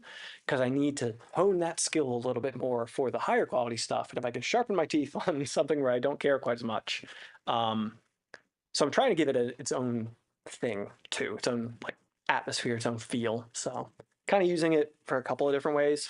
And so far, I think it's been the right call. Like it's only existed for I want to say 6 months at the most, Okay. and it hit monetization in like a month. Now, granted, there's an easy effect of I have 40,000 subscribers on YouTube on MandicReally, drive them over, but it's been working very well, and I think we're getting a really awesome audience in all the streams. I was happy today. I had like 170 people at peak, and Yep. like that's really good for me on that channel. And I was just sitting there talking to folks, really. Well, and I And- wonder, I mean, does that, the content's also different, right? So if you're doing a live stream, you're really on for that period of time, right? So I'm assuming also it plays into the factor of like how much time do I have available to me? Well, it's definitely. I get why Nero does it as much as he does. It's a lot easier, and he's told me that point Yeah, blank. yeah. He's like, it's so much easier to stream. It's like, I don't want to spend time editing, Yeah. doing multiple takes. Well, and you get the authentic person, right? Yeah. Because they see that you mess up on something, they hear your It's a- craps or whatever, like, It's a different culture. Yeah. Like I've had YouTube memberships on MandicReally 2 years. Mhm. I think at the most I ever had like 3 or 4 people sign up for YouTube memberships. MandicReally or Mandic Labs, as soon as they hit monetization, people start signing up, and like it's just a different atmosphere. And it's a place. Mandic Labs is the place for the people who are a little more hardcore, who are really into this stuff. Yeah. And MandicReally is where I want to reach a wider audience and introduce them to this stuff. cool. Question. So, I mean, you mentioned the electrician at the hardware store or whatever. I mean, I'm guessing those events probably make it worth it for you, like in the sense like you really are having an impact, you really are reaching people. I asked a similar question on RCF's Meet the Maker stream, but what was that like? Have you had that moment where you're like, oh crap, like, I'm relatively famous, like there's people that actually listen to what I do and, have made life decisions of what printer or whatever because of what I've done. Do you have like that first moment that you were like, okay, this is something? No, because I'm certain it happened at a Rep Rap festival and I was way too Okay. overwhelmed. So, Fair enough. don't get me wrong, like going to Rep Rap Fest especially is like always a huge ego boost. Because you have that small group of people, you said they more people are going to know you, right? Well, right. If people are at a Rep Rap Fest, it's pretty likely that they are into this, and it's much likelier that they are among my subscriber base or whatever. So that's always really nice, and it's just fun to like. It's never gets old to be like, oh, I walked in here today and you guys mentioned the video from yesterday. Like, that's I spend 80 hours making a thing, put it out into the world, and all I see are numbers and some comments. And like, I'm a very solitary person and I'm perfectly fine with that, but it's a disconnect. And like getting to an event and having somebody be like, oh, I really loved your Mercury 1 video. I really loved, and especially when it's an underperforming one. Like for a while, my Mercury 1 video was not popular. It's taken off a lot more. But like when I got to Earth last year, I think I released it right before that and it wasn't doing well. But quite a few people are like, oh, I really enjoyed that. And like, that's really nice to hear, especially like with videos that I'm like, put so much time into. Like that project took almost a year from like when I started planning and taking it apart to when I actually got it done. And which is another reason for the stream channel to force me to actually get things done. That's definitely really cool. That's definitely the thing that has always caught me out. It's not so much like getting recognized. I've gotten recognized for the hedgehog thing at like a random grocery store. You're the hedgehog guy. Yeah. Are but- most people, or does a person have a hedgehog, or they just thought it was cute? Like, This cute video. My friend shared it with me. It was really cute. Yeah. But those people who are like genuinely interested in what I'm doing, like really, I'm not good with emotions, but they really make it worth it. So I know that. the best answer I got to that. I can't point to a moment by any means. Oh, it's great. Jeremy, Allen, I've done a lot of the question asking. If you guys have anything, I'll pause for a moment. I don't think so. I know you do a lot of like, you do a lot of CAD stuff. I'm still trying to learn how to do CAD. Do you have any like favorite like projects that you've like took from concept to printed? Like, you know what I mean? Do you have anything that's your favorite of that? Yeah. My favorite is probably a video that didn't do well. Project Reanimator. The MakerBot replicator that I turned into a Core XY machine. That was such a good video, though. Yeah, I really had fun with that. Yeah, I haven't seen all your stuff, so I'm Yeah. gonna have to go back and check that one.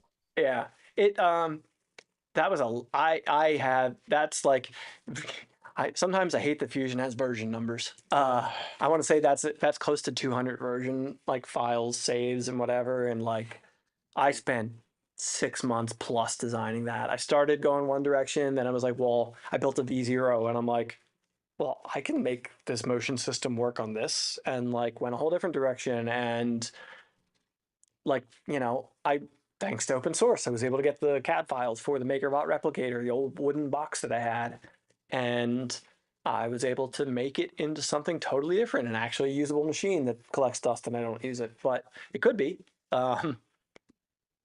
That one's probably my favorite project, just in the scope and the like most. If there's a printed part on that thing, I designed it, That's cool. and that was really cool to see, like a really interesting engineering project. So It's got to be such a satisfying feeling to know that you personally did every single bolt, or well, not bolt, but you understand, like part that went into the making of something that actually functions now.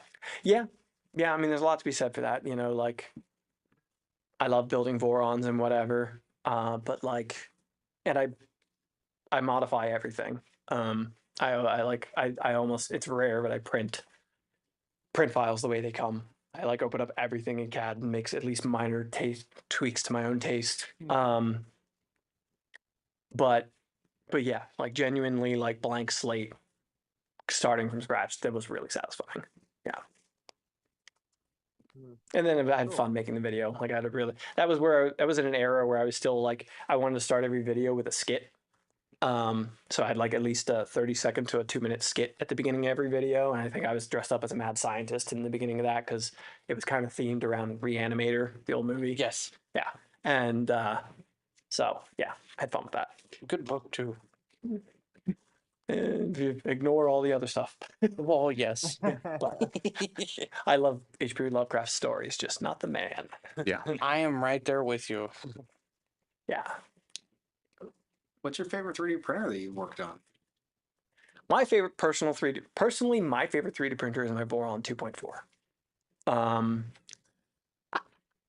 It's personally my favorite. It's not the one I recommend to people. People ask me, I tell them to build a Trident. But I really like my 2.4. It was the first one I think that I really had. I built a V0 before that. I built a couple of V0s before that, and it was just the first place where I really like got something going really well. For content creation, the fixed bed works really well for like filming it and whatever.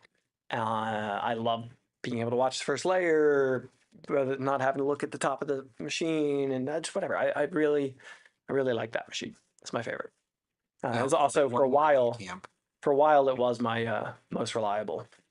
It hit some curveballs, especially after the move. I haven't unboxed it yet, so we don't know. Oh. But Cross the fingers. Oof. Oh, boy. it's due for an overhaul. So Not gonna lie, my Mercury hasn't started going zoop, as they say, since my move recently. So I'm just been kind of delaying it. I put a CAN board on it and swapped the main board, and I'm just like, I just don't want to do all the firmware right now. And I know it wouldn't take very long, but I'm just like, yeah, those little last hurdles are like the biggest things sometimes. Yeah. My Mercury one doesn't get used because of firmware issues. It's just in the video that I did with Mercury One, it had delay issues where like commands are always delayed. Like It has an orbiter with a filament runout sensor. You can pull filament out of it, and it'll trip the light immediately, but Clipper won't respond for like a minute. It's just the weirdest thing that I can never work out. I swear I saw Modbot suffering from that same issue. I don't know if it's I'm gonna ditch CAN and go USB. I've got a LDO orbiter, a Nighthawk Nighthawk, board. yeah. I'm just gonna go that, and I'm 90% sure just a good fresh Clipper install, getting rid of CAN is gonna take care. I've had good luck with CAN in other instances. Just I think on that it's just not working out. I just finished using or installing Nighthawk on that 2.4, and now it's like my go-to recommendation for people. It was It's so much easier. it was cake. Yep. And if people have canned questions, I point them to Alan and say Alan's done it a few times. Yeah. But yeah, no, it's a good printer, but it is funny. Like there's people at least in the Voron camp that are like totally Team Trident, Team 2.4. I think they both have, obviously good things about both of them. At the end of the day, when, because we do get a lot of people contacting us, like, which should I build? It's like, which one excites you more? Mhm. I mean, that the performance is, arguably the same. Mhm. It's the same XY. It's just the Z is different. It's like, what do you like more? Do you like a flying gantry or do you like a moving bed? Do you Lead need more screws or Z? belts? Do you need more Z build volume? Like it might play. It's yeah. Yeah, for the people on the stream, Aaron did mention, so we are holding off on Nighthawk 36 sales just for the time being. So this is August 18th. That will be over here fairly soon.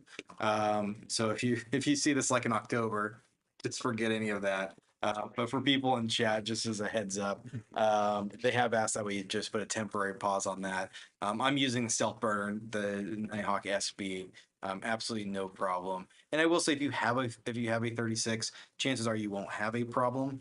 But I think it was really great what they've done, and what I hope most suppliers, unfortunately, most do not do, is if they do have a problem that they consider to be significant enough to actually look at correcting that before they, try to sell out the current batch that has all the problems and make a new one, which is the MO, unfortunately, for a lot of the suppliers in the Sell out and come out with the next revision, and that we fix the problems in the next one. Cool. I have the previous one. Yep. Well, upgrade. yeah. I Yeah. kind of suffered that with my Manta M8P. It was the 1.0, so it does not have an active CAN port, and so that was part of the reason it was so complicated to add a U2C and then the EBB 36, and Yeah. it's not terrible. It's just it's a lot to wrap your head around. There is so much that goes into what we do. Mm. Just why you get bogged down in details a lot of time. So it happens. All right. So what I'd like to know is, what was your favorite car build? The one I always go back to is I've never really got an official name. Tucci Hot Rods Model A. If you Google Tucci Hot Rods, TUCCI Model A, you'll find it. It's a brown Model A sedan, 1931, 30. I think it was 31. 31 Model A sedan. I'm pretty sure. The prospectus, whatever you want to call it, the MO for that project was the customer said, I want a car low, loud, and obnoxious. It was on air ride suspension. It would lay the frame on the ground. It was fully like body is a Model A. That's it. Regular small block Chevy, nothing special engine wise, but with like zoomy headers that like stopped, this far off the engine. So very loud. You see and hear it coming if you look down. It's the only car I've ever worked on or seen that was painted brown that I think it turned out really good on. A lot of I had a lot of free reign for really cool custom details. I did a lot of like custom B-roll work and the metal work. The interior is like raw. It's not raw, it's painted, but it's metal. There's not like really interior. There's padding on the seats and leather on the seats or whatever, and that's it. But even they are like racer bucket style seats.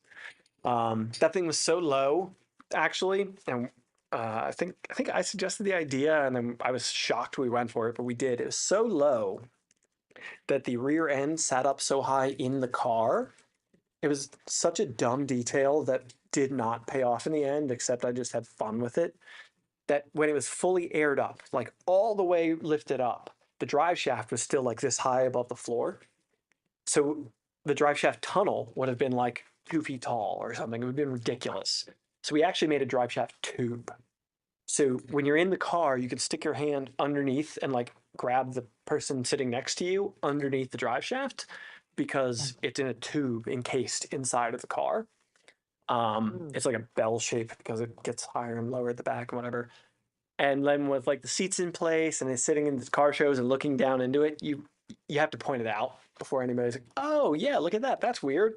So like it wasn't a detail that was worth the effort, but it was really fun. And the front shocks on the thing were actually air ride shocks off of a snowmobile. Because that was when I was working in upstate New York and my boss was into snowmobiling. And we were trying to come up with a way to put air ride on the front of the thing that wouldn't be as ugly as just sticking airbags on the front of a 1931 car. So he actually hid a pair of Fox air shocks off a snowmobile inside of the grill shell and cantilevered them like a F1 car or whatever. And so all you see is like a little linkage outside of it and a couple of rods going down to the axle. And then it's on air ride, but you don't see it. That was a really fun one. That's really cool, actually. I'm guessing it's actually comfortable, or I'm assuming it wouldn't be if. I wouldn't want to take it on a long road trip. But it was all kinds of interesting. The guy who we were building it for was like 6'3", and if you know anything about 1930s cars, 1920s cars, they are tiny. They are really small, and even 70s cars were not as big as people think they were. Like unless you're talking about like a big old Caddy or a big old Lincoln or something. They may be physically large overall, but like the room inside is not much in most old cars. I didn't like my favorite car used to be a '69 Firebird, but I don't fit in them. Like my head will hit the ceiling in the thing unless I put the seat down real low. It's weird. Anyway, making that car fit that guy was a whole thing because I have trouble at 6'1". This guy is a couple inches taller than me and built a lot bigger than me, and like. So yeah, we had to have like we found somebody who we knew in the area was like a body double, and every once in a while we could have him like Come here. sit. Is this a good position? Cool. Okay. So That's cool. a lot of interesting challenges and a fun one. So You know, the last car I actually worked on was my very first car. I shouldn't say car, it was van. It was a 1983 Chevy Ram van.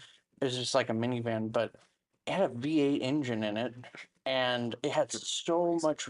Oh yes, it could turn on a dime. It was kind of surprising. I built a Astro van. Yeah, Chevy Astro vans in like high school. I had a buddy who was just different, and that was what he wanted. He wanted a Chevy Astro van. They came with the V6, 4.3 V6. Well, 4.3 V6 is basically a small block Chevy with 2 cylinders cut off, so you could put a V8 in it. So we did. It was ridiculous. The first night we took it down to like the local McDonald's with like open headers and like in this minivan. It was so dumb. I think it blew a head gasket that night too. Yeah, there's a lot of interesting stuff out there. So, I mean, I know that I think the stream or the live stream that you had today, you were talking about some things I think you had designed. They were like gargoyles or. Yeah. So, I mean, obviously we've seen you and or at least I've seen you do mostly, like 3D printer parts and mods and stuff like that. What else do you do? Well, I've always like the can cup stuff. I always went. I've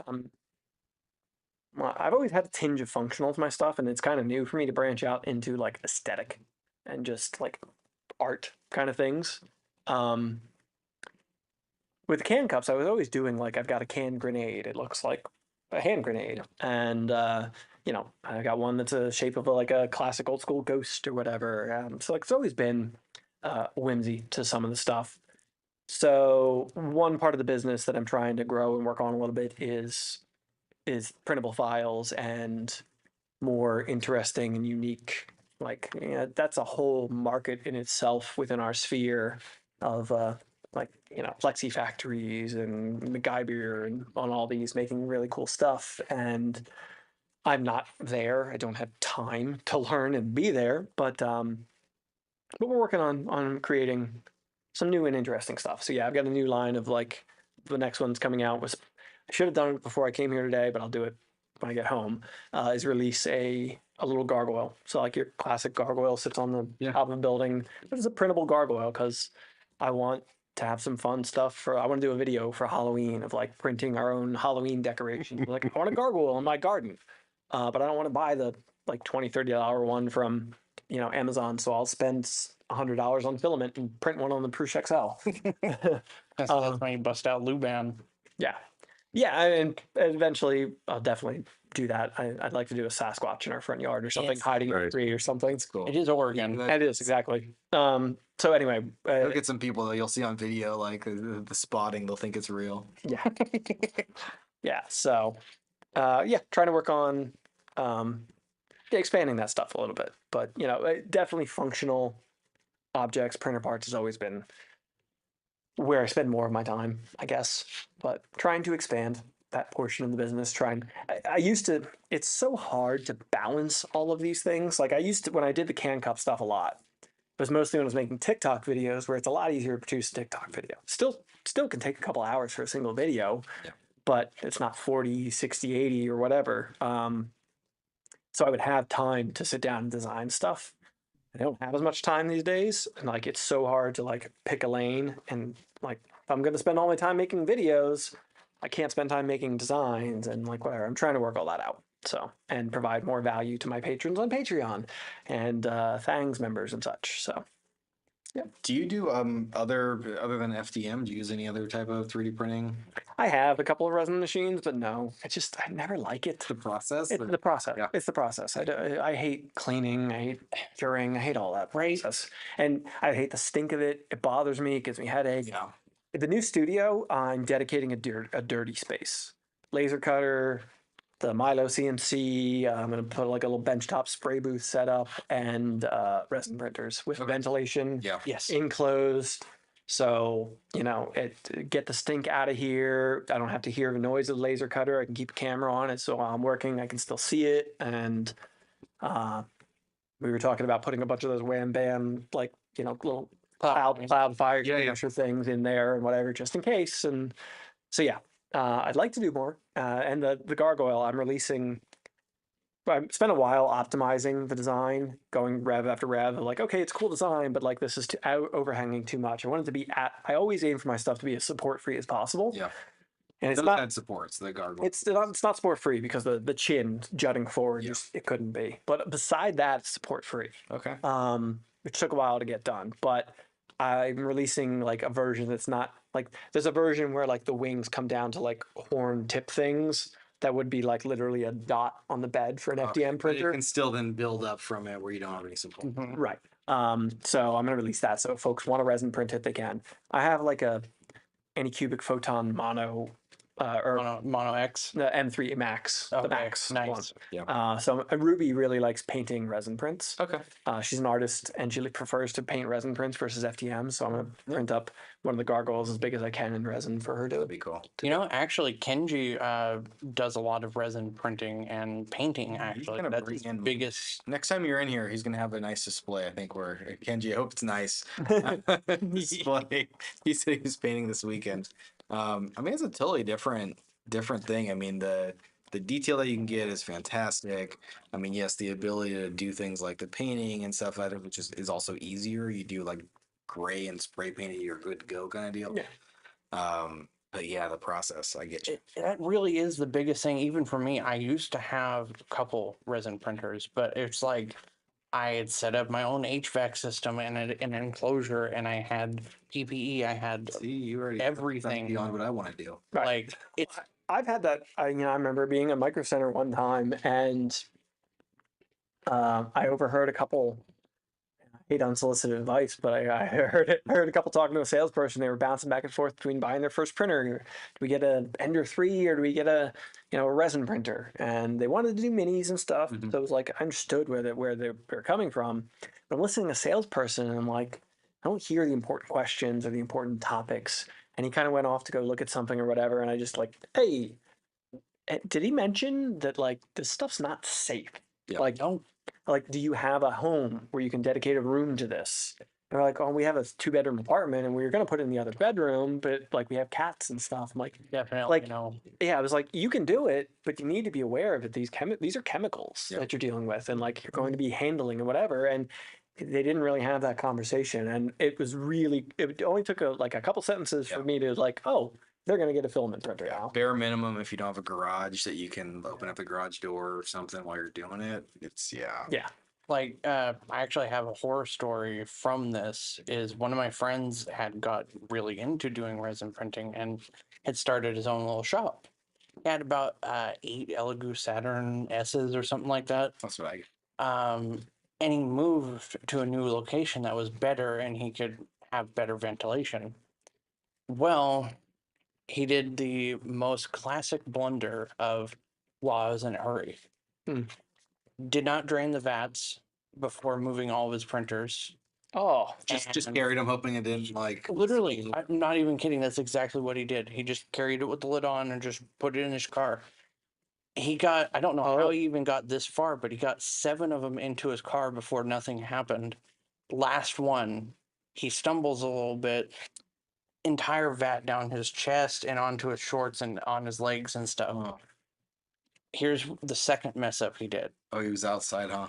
No, I'm he thinking of what horror can happen. he checked the printer to make sure it was okay first before cleaning itself off, washing it all off. And he told me about it, and he's like, "Yeah, it's okay. I just took my clothes off and took a shower after I got home." And I was like, "Wait, after you got home? Like you didn't do it like immediately, like trying to get it off, like isopropyl something?" Hmm. And he's like, "No." Week goes by, he does some yard work, and has to go into the ER because It's curing on him, right? you literally The cured residue. inside his skin. Yep. Oh yeah, And he had I- to get a skin graft. there. Oh, it's awful. and there's a lot of people that develop like Uncle Jesse. I know some resins. That's he- who I grew up on the resin stuff. Dang. He's sensitive to some of the resins. He's got to be really careful about some of them, where he's just handled and worked with stuff so much that he's like developed an allergy effectively to some of it. Wow. I know that's a problem he deals with. That's crazy. Yeah. If you are getting into resin printing, I totally recommend Uncle Jesse. Yeah. He's got some really great content. It's like it's like resin is cool if you know like the material data handling sheet and know how to the proper precautions and have the space for it. It's totally viable and fun. It's just it's not something that I would say like, oh yeah, just go get it and start downloading stuff and print stuff. No big Yeah. deal. Just it's like there's so many steps to it. It's like the printing process is simple. It is probably the easiest printer to get up and going. It's just all the aftercare and making, like you were saying, like curing Yeah. and I'm sure I'm too overly cautious about it, but look. I'd rather be. That's all there is to it. So Better safe than sorry. That's the exact same approach I took. It's like double redundancy, whatever. I don't care. It's getting filtered outside through a HEPA filter. It's not going into my house. It's in an enclosed space that's getting constant new airflow into the actual area, not just the enclosure itself. I was better safe than sorry. Question now that you've been so how long have you been in Portland for? It's been a month or so. a month or so. Yeah. Have you done anything yet? Like anything? Like have you explored? Now we're in summer and it is going to get to the rainy, Yeah. gray season. We went to Haystack Rock out in Cannon Beach. Okay.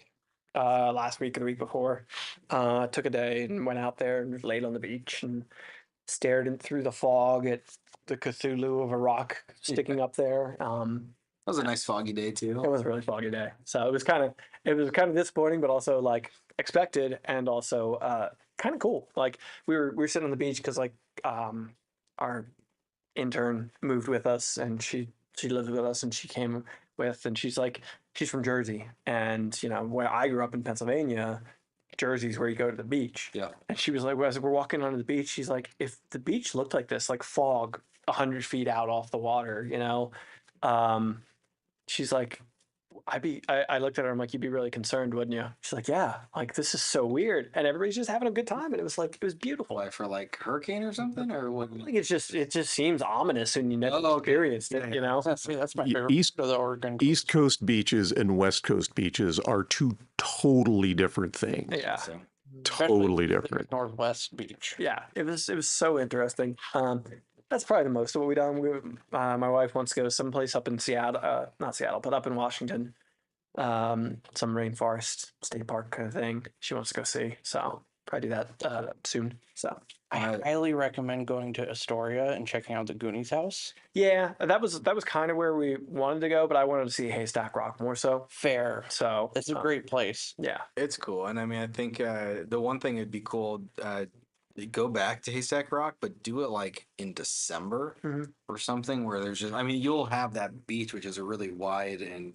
very deep beach, all to yourself. Mhm. Just be you and nobody else, and it's really beautiful. If you ever want to take pictures and stuff like Yeah, that, that's the time of year. totally. But just got some cell phone pictures I was happy with. So yeah, You I won't do love any it. laying down though, because it'll be like 40 degrees. You know, Yeah. Exactly. it'll be nice in a Yeah. coat, you know, to take a walk and Yeah. you know. And I don't know how into mycology you might be, but one cool factoid about it's a place I want to say just east of here, but it's called Strawberry Fields or Strawberry Mountain. It's just a really big field, and it's got a lot of really good like hiking locations. Well, it's home to the world's largest living organism. Oh, just like a whole. It is a giant Like mycelial underground, I network. assume. Yes, Yeah. it's I think over 4 square miles now, and it's been living in this forest that was supposed to die out in 1926, and has been able to pull nutrients from all over to keep the things from dying. That's cool. And I always thought it was really cool whenever I went there. I was like, especially around October, everything starts fruiting. So you get to see all the different types of mushrooms, and there's literally thousands of different variants. Yeah, my wife, one of her specialties in tattooing is scientific drawing, illustration, plants and flowers and stuff. She'll love that. That's really So cool. I'll add that to the list. Yeah. If you go at night, like towards dusk, you might be able to be lucky enough to find a jack-o'-lantern mushroom. Mhm. If you take that, you can put it on, I want to say it's driftwood, like drill some holes in it. It'll grow. And yeah, and you can make like a bioluminescent nightlight. That's cool. That's cool. Yeah. Somebody asked if you rock climb. I don't know. That seemed kind of random. I mentioned it earlier. Okay. I used to now. I don't anymore. No time, injuries. So no. I tore both my rotator cuffs. Oh, 10 plus years ago.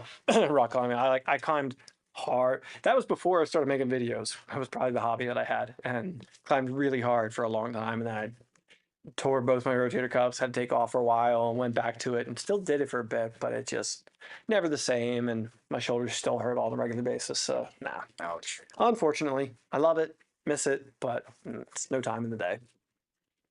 Yeah. I feel like that's one of those things that don't really recover very well, right? They don't. Yeah. Especially when you're, you know, manual labor employed person who can't afford to take any time off work, and Wow. you know, the number one treatment for a torn rotator cuff is rest. I'm like, cool. Don't do my job. Yeah, exactly. Oh, That makes sense. stop. Familiar. So Yeah, like when I first was diagnosed with RA, it was coming right off the tails of my thyroid cancer. Mm. So I was already just ravaged from just surviving that. And I was like, I want to go back to work because I love my job. I used to be a caterer, but it's like the rapid, repeated motions of like prep work and everything that went into it was just impossible. I just couldn't do it.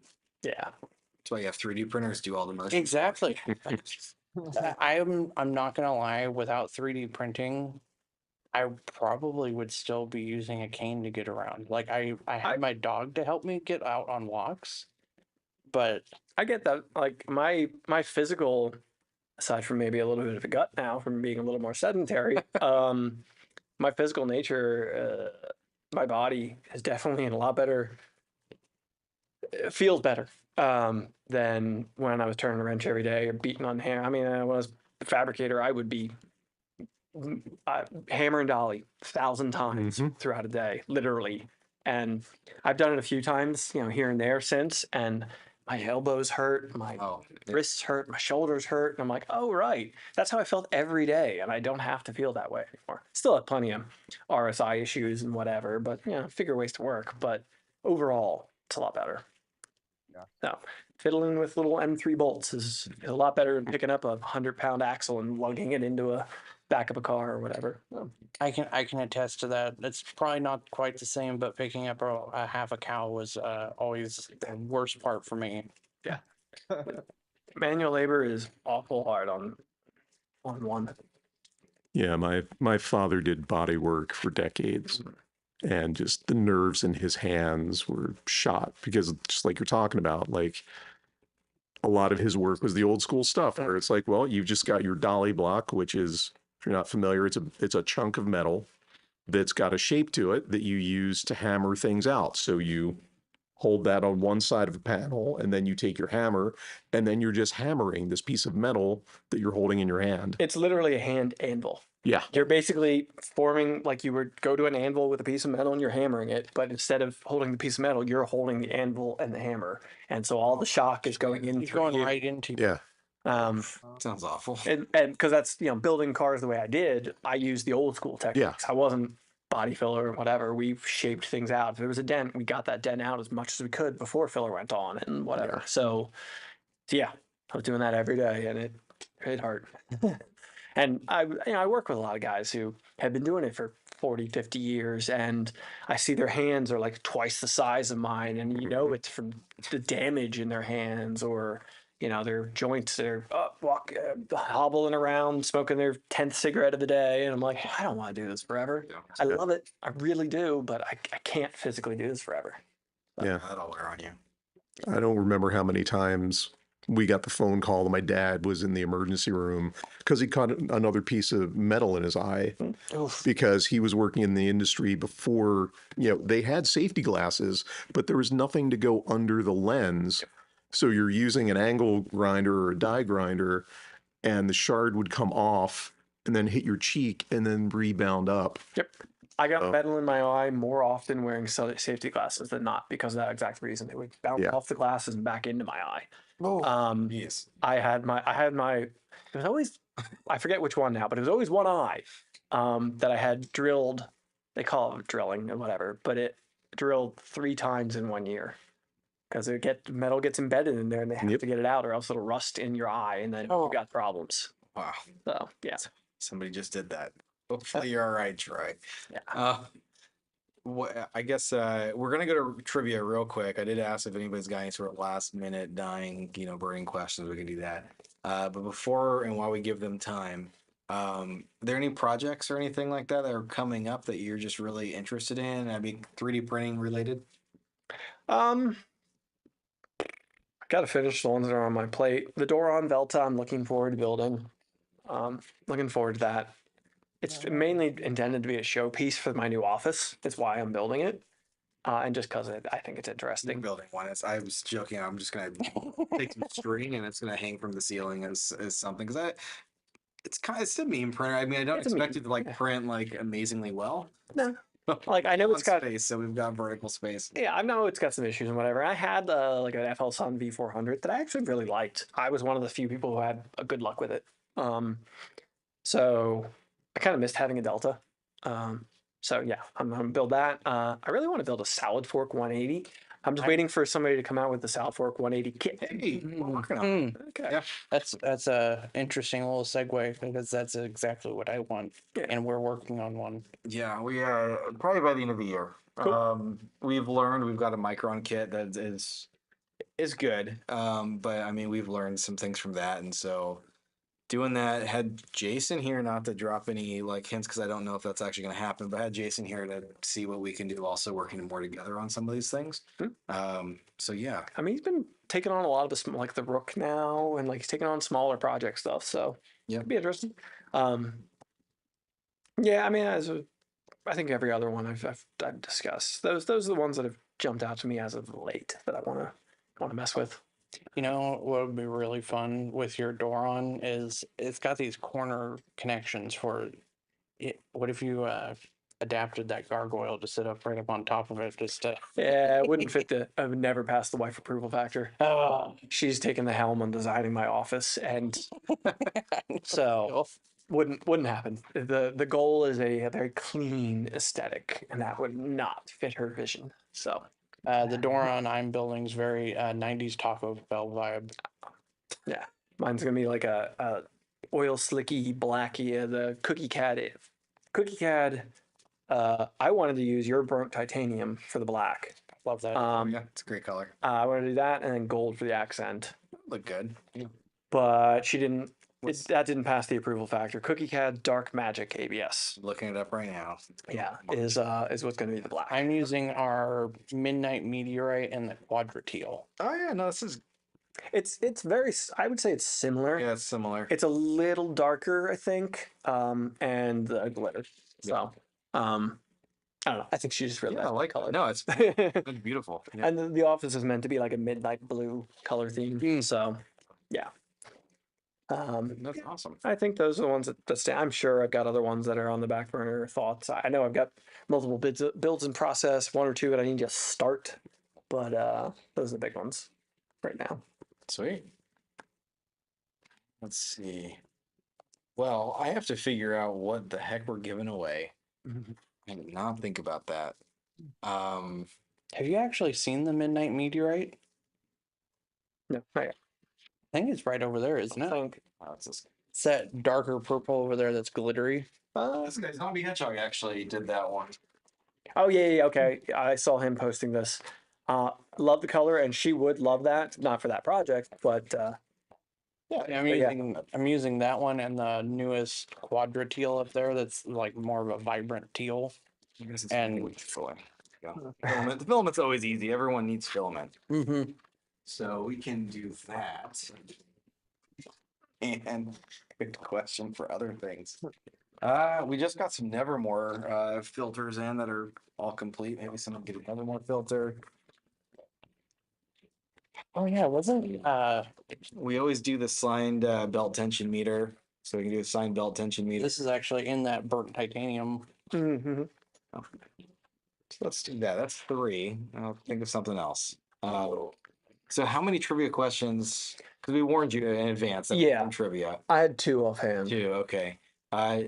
Bryce, you're gonna have to think of one for your. Oh, I have one already. Okay, perfect. Alan, do you have one? I guess it's every time. You guys should be prepared. He's the one who told me to prepare. I've got a question. We'll see who can answer it. Well, I wonder about that with one of mine too, but All right, Jeremy, you too. You gotta think of something. I do not. Oh, I need also one know. too. Yeah, get one. Right. I mean, we have unlimited filament. We can always just keep throwing out. All the filament. And I'll think of something else maybe, but let's do that. So let's go for your first one. This will be for any filament, and it doesn't have to be this one, but any type, any color, anything like that of the ambrosia filament. You touched on one of them earlier. So Jean is my mascot of my channel, my cat. Jean, she's in my streams. She's at the start of my streams, end of my streams usually, or knocking the microphone around during the middle of the stream. That's the one that most folks know. But as I said, I have 4 animals. 1 dog, 3 cats, one of which is Jean.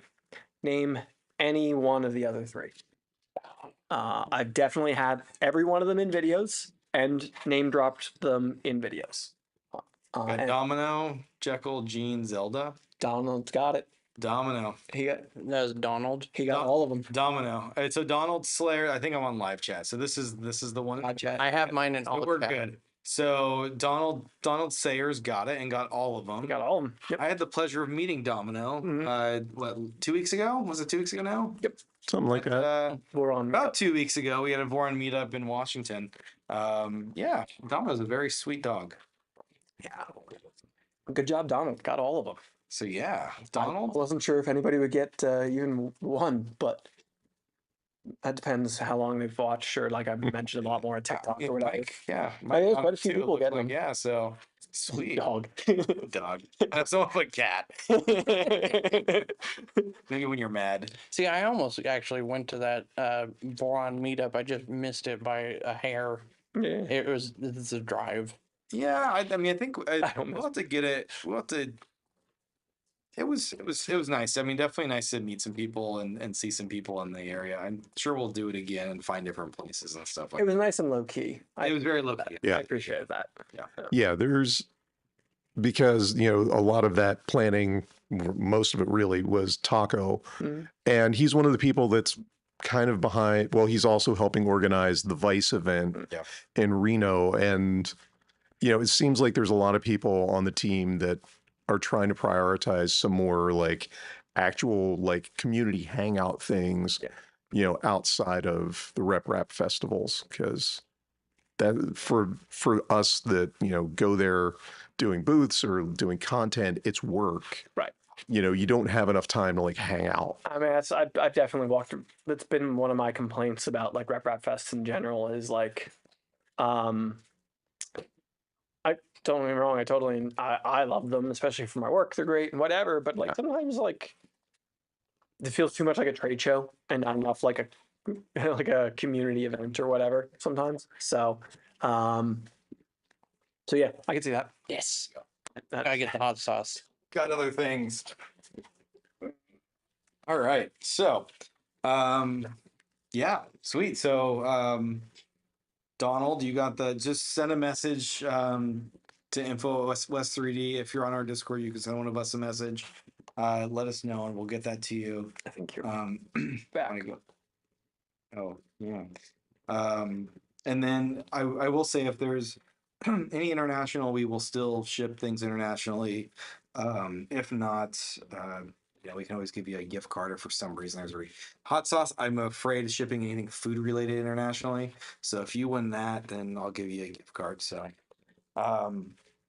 that's a good question, Albie. Albie was asking when we're going to get more dart blasters. So we only have 3 different versions. This is the Lynx. We've got the Caliburn and which one? Talon Claw. Talon Claw. We probably will get some more, but I'm actually looking at getting into some like the 3D sets and those other like just fun projects. When I had a printer, well, I have printers. When I didn't have other printers and I just was at my house, I was always like, what the heck can I use this thing for? So we'll get more projects. Don't worry, we'll keep you busy. And Bryce Ambrosio's coming in about 2 or 3 weeks. I was telling Mandic when we were in the back that we've got 4,000 kilograms coming in, which is more than we've ever gotten. In fact, I'm going to test if we can fit 10 pallets because I think we've got 10 pallets or 11 maybe. I'm sick that day. So it'll be interesting. We'll make sure, hopefully we can schedule, we'll have everybody show up because we may be very well unloading a pallet outside. So Look, my OCD goes crazy whenever we get more filament, and I love it. cool. Well, Thanks. sweet. Let's go ahead. So you've got 2. So I'm going to then skip over. Alan, you said you've got one. Oh, I've got one. Well, Oh boy. we'll see how demented the crowd is. So this is a cinema question.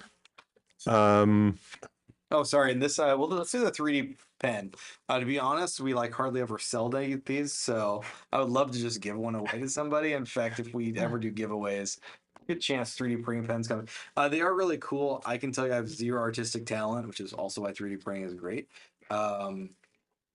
I could write like my kid's name, but I see people actually building stuff with the pens. I can't do it, but it is a nice pen. And I will say from Sunlu, this is like their primo pen.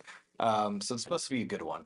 I've seen people like use them for repair work or something, like instead of just using a soldering iron. The welding, yeah. Yes. I would say that is a really nice thing. If you ever have a print that's too big and you just want to cut it in half in your slicer and print it in 2 parts, you can totally use that to like Gap print fill, well. like it's great. Cracking a cosplay Other piece or something. Yeah. There's other good. It's like I don't use it for drawing. I always use it for like, here's a seam I'm gonna cover, or screw holes that I want to like make disappear, or any blemishes. Like just slap in the same filament that you use, and boom, you can't even tell. Thank you for saving the product. It's a useful product.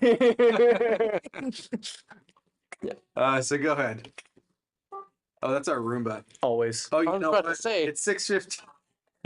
We just set that up the other day. It turns on automatically at 6:15, but it obviously like crapped out right there. Yeah. And so it just turned on and said I'm still crapped out. So I don't know where. Please charge help. yeah. Yeah. Ours does that We'll once see in if a that while. works. We don't have it set on a schedule, but ours will just randomly just decide it wants to go now. It's like, okay. So that's like an OG, like original, and we hadn't used it for a couple years. I'm actually surprised that it runs because I was like, oh, the battery's gonna be shot. Like, Yeah. never touch this thing. No, it works. Ours is the OG one too, and it just keeps going. I was like, we should really get a new one for the new house. We got carpet now. We had hardwood in the last place, but it just keeps going. I'm like, oh, well. So Hey, K2 Cinema. Kevin. Yes. So we're going to guess the name of my favorite Grindhouse movie that has one of my favorite quotes of all time, which is Oh, go ahead. I know the quote. when life gives you razor blades, build a baseball bat covered with razor blades.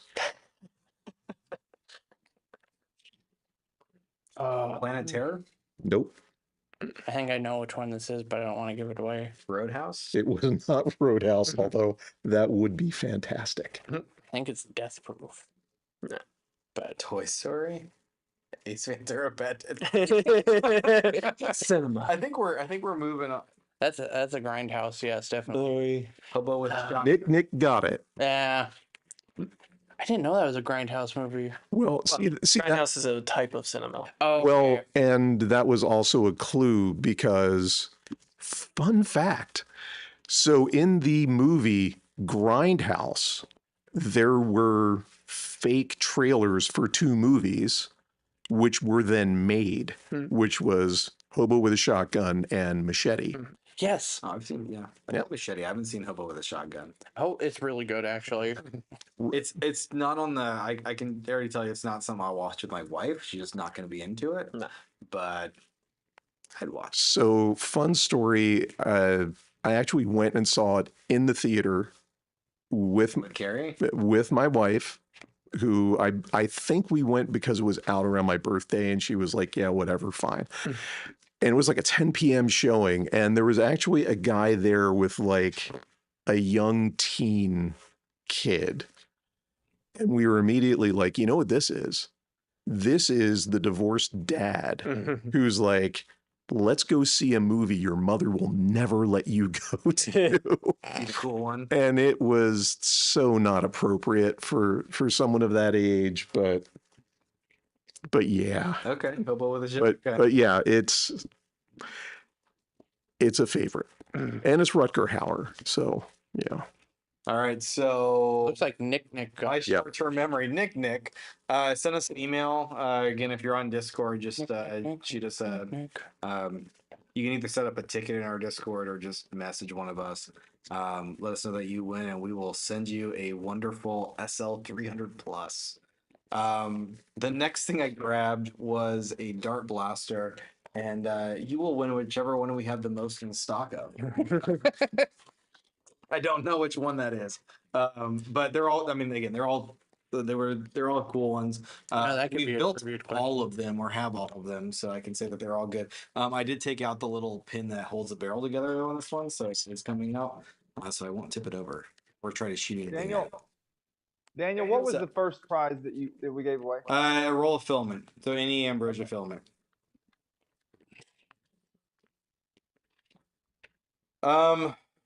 Yeah, that You could be. said you've got one, Bryce. I do, but hearing his cinema question almost makes me want to ask another one. Whatever, choose one. Okay, You can have the So- one that I don't have.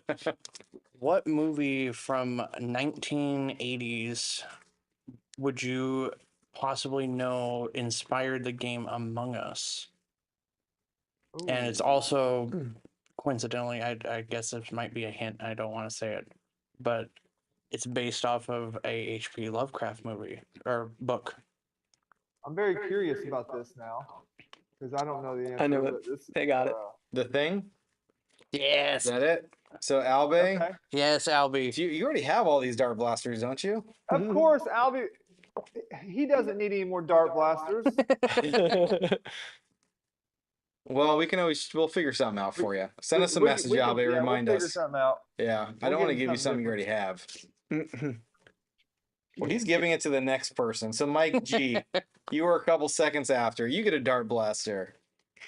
So Who was same it? thing. Send us a message. Either info at West3D or hit up our Discord. There's like a invitation link or whatever on our website. So just click that. The next one is for this Nevermore Thunder Keys. You cannot win it because he made it. It's not this one. Sorry. I was gonna say, don't give away. It's not this particular one, but we do have sort of pre-made Nevermores, and this just is in a different color, and I don't want to ask Thunder Keys to send another one, so we will give you one of our other ones. You just have to tell us if it needs to be the 2020 or the 1515 version. But for this next question that Bryce has, I still don't have one, so Okay. go ahead. All right. So this is a little bit obscure, but what was the very first 3D printer? Like Stratasys, I would say I wouldn't like say post I wouldn't say patent commercial. expiring thing. Depends what- yeah. Yeah, I depends mean, what- which patent you're talking about? I would say the first rep printer. Oh, Darwin, SLA1, hot glue gun, that Hot Mendel. glue gun. Yeah. I want to say it was Oh, so you don't know the answer? no. It's So you have to Google it. you might. I mean, It's very close. Okay, so Problem. do we have criteria behind this? Like, what Yeah, am I 'cause feel like I'd this say is it's gonna be a very really broad debatable question. one. Yeah, it might have been a little too broad, but I want to say it was Darwin. Darwin is the one most folks know. That's the one that Adrian Boyer built. Yeah, The white with threaded rod Yeah. machine that's in the London. I went and saw it at Smurf last. that's the last one I year. was actually thinking of. But So we're going with that, and I've got Dark third dimension. Mhm. So yeah. you won that. Hopefully you won a Nevermore. If not, we'll figure something out. But send us a message, and we will get you going. I still have one. I'll go with mine. Yeah. Yeah. Anybody, Okay. You still have anybody- one more. I've got one more. Save us. Okay. So that one is going to be. We're running out of things. So we've got hot sauce. It's hot sauce and let's do hot sauce and a $20 gift card to West 3D. That'll be it's actually combo. probably my favorite hot sauce that we have. It is fantastic. So shout out to Pex Peppers, who I think was on here. They make this hot sauce. It is fantastic. It is mild on the spice scale, so even if you're not super into hot sauce, you can eat it. And it is the one that you throw on eggs, throw on chips, whatever, and it's a nice one to go. I actually use it for my breakfast burritos. Or breakfast burritos. Built by Devin asked where is the printer located in London. I just happened to see that. Sorry, I trailed off. Good, yeah. London Museum of Science. It's there Oh, on cool. display. I went and saw it after Smurf last year. Got to check it out. That's sweet, yeah. Neat to see a piece of 3D printing history. So So you said no 3D Printopia this year. yeah, Are you doing Smurf? trying to. I need sponsors. Just especially after the move. So Oh, totally. if I can work that detail out, then yes, I am going. Smurf was an excellent time last year. If anybody's in the UK, try and make it out. It's for a good cause and it's a fun time. So Rep Festival in England. Yeah, totally. Okay, my next question. I gotta remember one line of this, but the rest of it I know and know the answer. Gonna be a little obscure. It's car based. In 1947, there was an automaker who produced the first car after World War II in the USA. Their slogan for it was "First by far with a post-war car." Please name the automaker. You don't have to name the model, but name the automaker. For background here, if anybody's not familiar, during the war effort, all production went to producing stuff for the war. So when it came to time, the war was over, everybody was behind the 8 ball and still only had the models they had from before the war. So they reproduced those same cars to keep going. And we got the answer. Morton Jonas Chat got it. Sweet. Studebaker. It was a 1947 Studebaker Land Cruiser. It was also the first car with a one-piece windshield. It had seat belts. It had an That's automatic. that wasn't a big. not a big thing then. Was. They were big about safety. Studebaker That's cool. at the time. It also had hill start assist. So like you think about that as a mod. Yeah, so like you don't roll back. Right. It had that. It had like a vacuum system that would like when you hit the clutch on like an incline, it would apply the brake just a little bit. Hell, manual cars in the '90s didn't even have that. Yeah. So, So yep. Yeah. man, that's Gonna do awesome. Honda That's cool. Civic. I owned one for a short period of time. Like 1940. 1947 Studebaker Land Cruiser. No I had kidding. one. Yep. No kidding. That's I awesome. missed that car. So Morton, send us a message. You know how to contact us, and we'll get you some hot sauce and a gift card. Which Yeah, anybody who if they want to, like, you guys want to open up a ticket, send email or send one of us a message. I wrote everything down this time, so I don't have to go digging back on the video. So, Jeremy, is that a fidget that's in your stream or your video? Like you can move up and down. 'Cause that's awesome. I would be playing with that all day. yeah, it is very fun to play with. Oh, it's Actually, even I two saw it on pieces. Joel's video. 3D Printing Nerd did one. It can go on both ways. Yeah, it's pretty cool. Oh, that's sweet. Cool. He printed one on his And Orange then there's Storm a big Giga. Mm. Oh, that's Yeah. cool. Yeah. Okay. See this squirrel moment. That's pretty awesome. Fantastic. There's your next thing in front. Yeah. Yeah, it's fun to play with. Yeah, I still don't have a question. I will. Okay, so I've asked what my first 3D printer was. What was my second 3D printer? This would have been. I'll give you a hint. So it would have been. Yours? Yeah.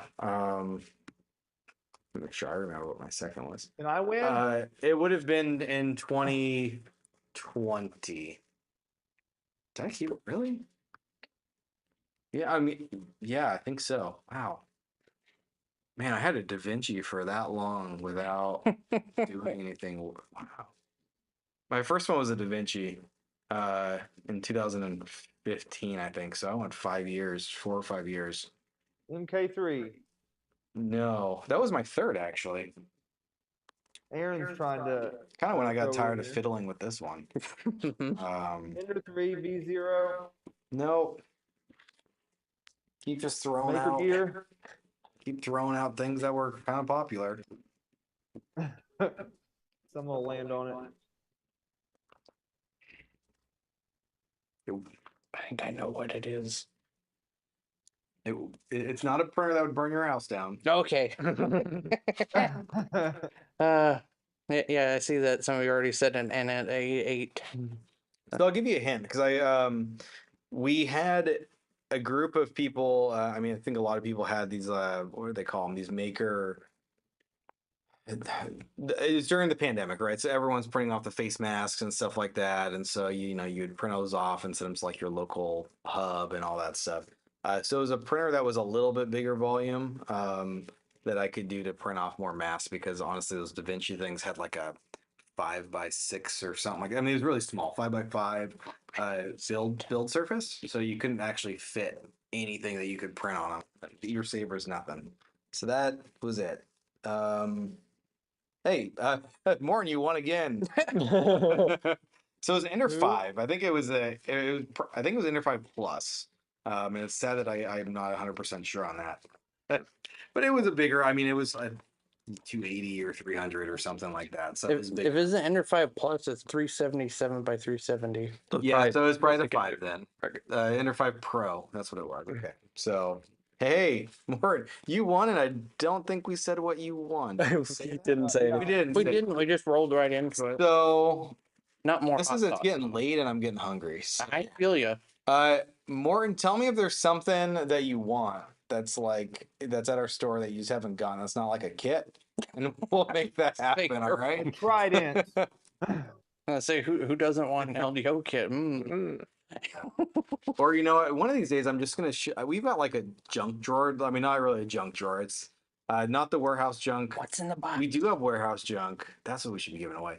But we've got like this stuff. People return things and we don't do anything with, and like literally just sits in a drawer. I know, Jeremy, you rated it. I think when you guys Oh came. yeah, I rated He it. did. We gotta just start Definitely doing did. stuff with that. We gotta start throwing people some. I mean, there's some cool stuff in there. How many pedicure Mercy kits says do he we gets still them. have? Be I've what? actually How many tested pedicure kits do multiple we things still in that have? kit. We have a lot. If anybody wants a pedicure kit, and you're in the Portland area, come on down. We'll give you like 5. We've got- Just I think it was a box. It was 2 boxes. They were sizable. I think each box held 100. No, it'd be more than that. I'd say like 200 per box. whenever we run out of suckers next, I'll just start So tossing we've them. got a in. couple boxes. Pedicure kit and a People will be wallet. like, There you Yeah, go. they're like hemp kits, and I was just some people just have like a weird thing with that. So as a company, I didn't want to like send oh, it to okay, people. fair enough. Although I did do the research. You can send any like hemp based product in any state. There's not like restrictions. Okay, But you know, there's just people that are weirded out about that. So. no, I get you. But if you're in the Portland area, come on down and get some hemp based product. We've got it. And the wallets, I think we're down to like 100-ish wallets from 200. So, You know, I actually had a cool idea for those wallets if we really wanted to go there. Yeah, like we have that snap- snap. I was gonna say we have that snap maker. yeah, so someone told me Just do so a they West did 3D come from level. China, and someone did tell me you have to be careful, like they're using like real leather or something, or it can be pretty toxic. Oh, So I suppose I could reach out to them and be like, "We've got a bunch of your bootleg wallets." Yeah, It's like what? I know. True. I know when I placed an order, some point, and it showed up and it came with a wallet. I think I was probably as confused as you were when you got the box of wallets to begin with, and it was like, why did I get a wallet? What is They want more out of yours. It does not come with in-house pedicure service. Ah, That would be fantastic. Well, for KB3D, Oh I yeah, might. hey, I might. you might. if you come Oh. down, we'll make it happen for you.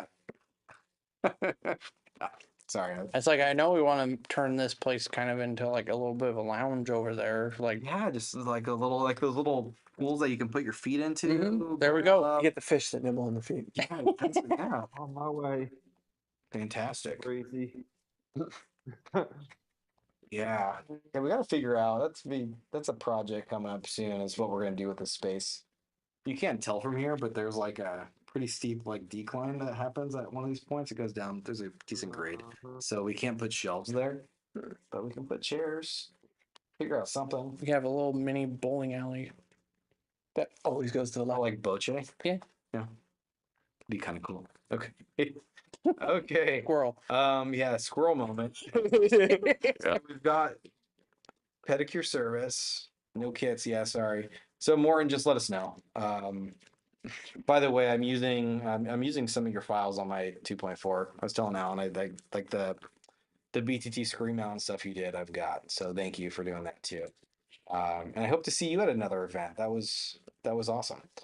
I'm using Thunder's screen holder for the Micron, the rigid TFT 43. Oh, cool. Yeah. Yeah. Almost a kit, no motors. Sorry. I'm gonna stop that. So, like I said, I'm getting a little like I need some food. It is on West Coast time. It is like It is like hard dinner dinner time. time. It is- Yep. This is exactly when you get hungry. So I didn't see other questions come through. Team, do you have any other like burning questions? Alan, we've got the one I know that you always ask when I ask this that I'll let you do. Yes, which is, who would you like to see do this Oh. live stream? Haha. Oh boy. Have you ever had chamois on? We have not. We haven't. That'd be a good one. Yeah. If you, he's kind of a quiet dude, so we'll see. But I like chamois.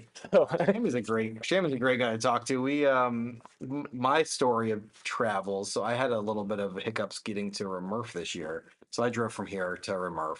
By the way, if you're going to Remurf and you want to drive, I can take you there. We drive every year. It's just when we've got all the printers and stuff, it just makes sense. And it's a nice drive. I mean, going through Wyoming and all that. He lives in Wyoming. Mhm. And I had to change my tire, and I forgot where I was. But why? I mean, Wyoming, there's nowhere. Like Nah.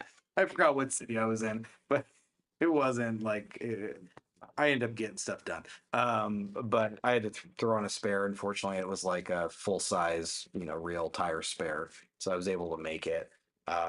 But Jamie was like, "Dude, you should have just called me up." He's like 3 hours away. He's like, I would have come by and got you. I guess he used to do that for like the Department of Transportation or something like that there, and he's a good guy. So yeah, I think Shammy would be fantastic. And Shammy does make great PCBs. Yes, And it does. Shammy told me he tests all of his PCBs, which makes me really happy because it's less issues that we get. So that's fantastic. I think I have one of his fan splitters right now. Oh yeah, he does. He has a lot of good stuff, and there's some original stuff, some stuff. Obviously, it's not, but I mean, he does good work, and he's a great guy to talk to. Yeah. So. I actually know what I said. I got to bug him. He's supposed to have fan splitters for me. Never got them before the move. I'll have to bug him. Yeah. So thanks. Yeah, we'll do that. Again, this was fantastic. This is our first live stream actually in the shop. I like the format. It is it's different. I have to stay really focused, and I didn't have any snacks or anything like that. But it was awesome. Are you going to Earth? He said no. No. Yeah. He's not. Okay. No. Is it just a time thing or just obviously it's expense? Okay. The move was expensive. Yeah. So Yeah. and it's just too close to Imagine. it. So Yeah. nope. But yeah, so again, thank you. This was really awesome. I thought it was a good chat. I told you we'd try to end around 2 hours, a little over, but we had a lot of stuff. I think that we talked and a lot of good things to learn. It was a lot of fun. Yeah, it was, and these are just amazing, man. I'm so happy that you were able to come down. I'm still. I had somebody, I think it was either your stream or Steve's stream. I popped in, said hi, and they're like, "Oh, I know that name. Wow, West 3D." I'm like, I don't know. For me, like I'm still like this little like maker dude that is a little like in awe when I talk to people like you, and to meet you in person and be able to hang out with you and stuff is just really cool. So thanks for doing this with us. Absolutely. Thanks for having me. Mind-boggling that we still get orders from Qatar. Oh yeah, That is just so cool to me. it's crazy. I never thought we'd be where we are. And, yeah, again, thank you, Bryce. We will be at Earth or 3D Printopia. It's hard to make that conversion. But yes, we will be there.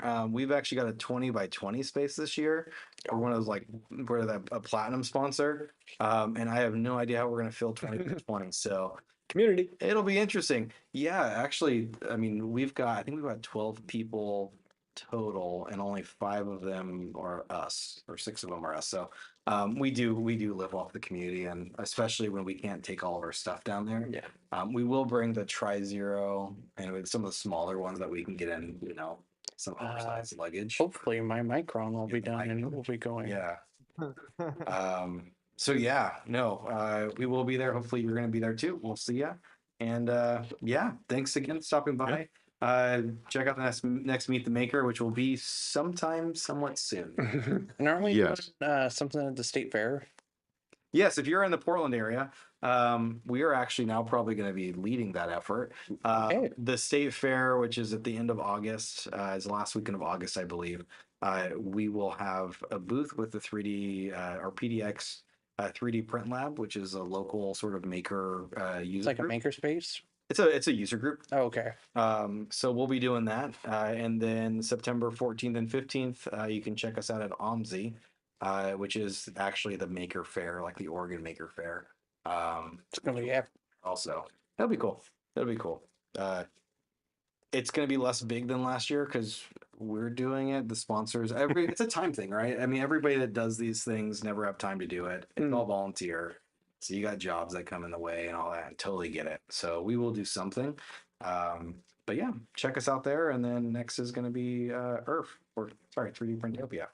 So Oh, come on. Who's gonna awesome. keep? I like Earth Cool. better. It is 3D Printopia Yes. Like it or not. because that's what they say. And it was tough. It took me a while, I will say, to get to that. And I still call it Earth. And I'm sure I will. It rolls off the tongue. Yeah. Yeah. We can talk after that. Again, anyway, thanks again, everybody. It's been fantastic. Thank you. Thanks for having me. Thanks for being here, folks. Yeah. Thanks for putting up with me. Thanks for my.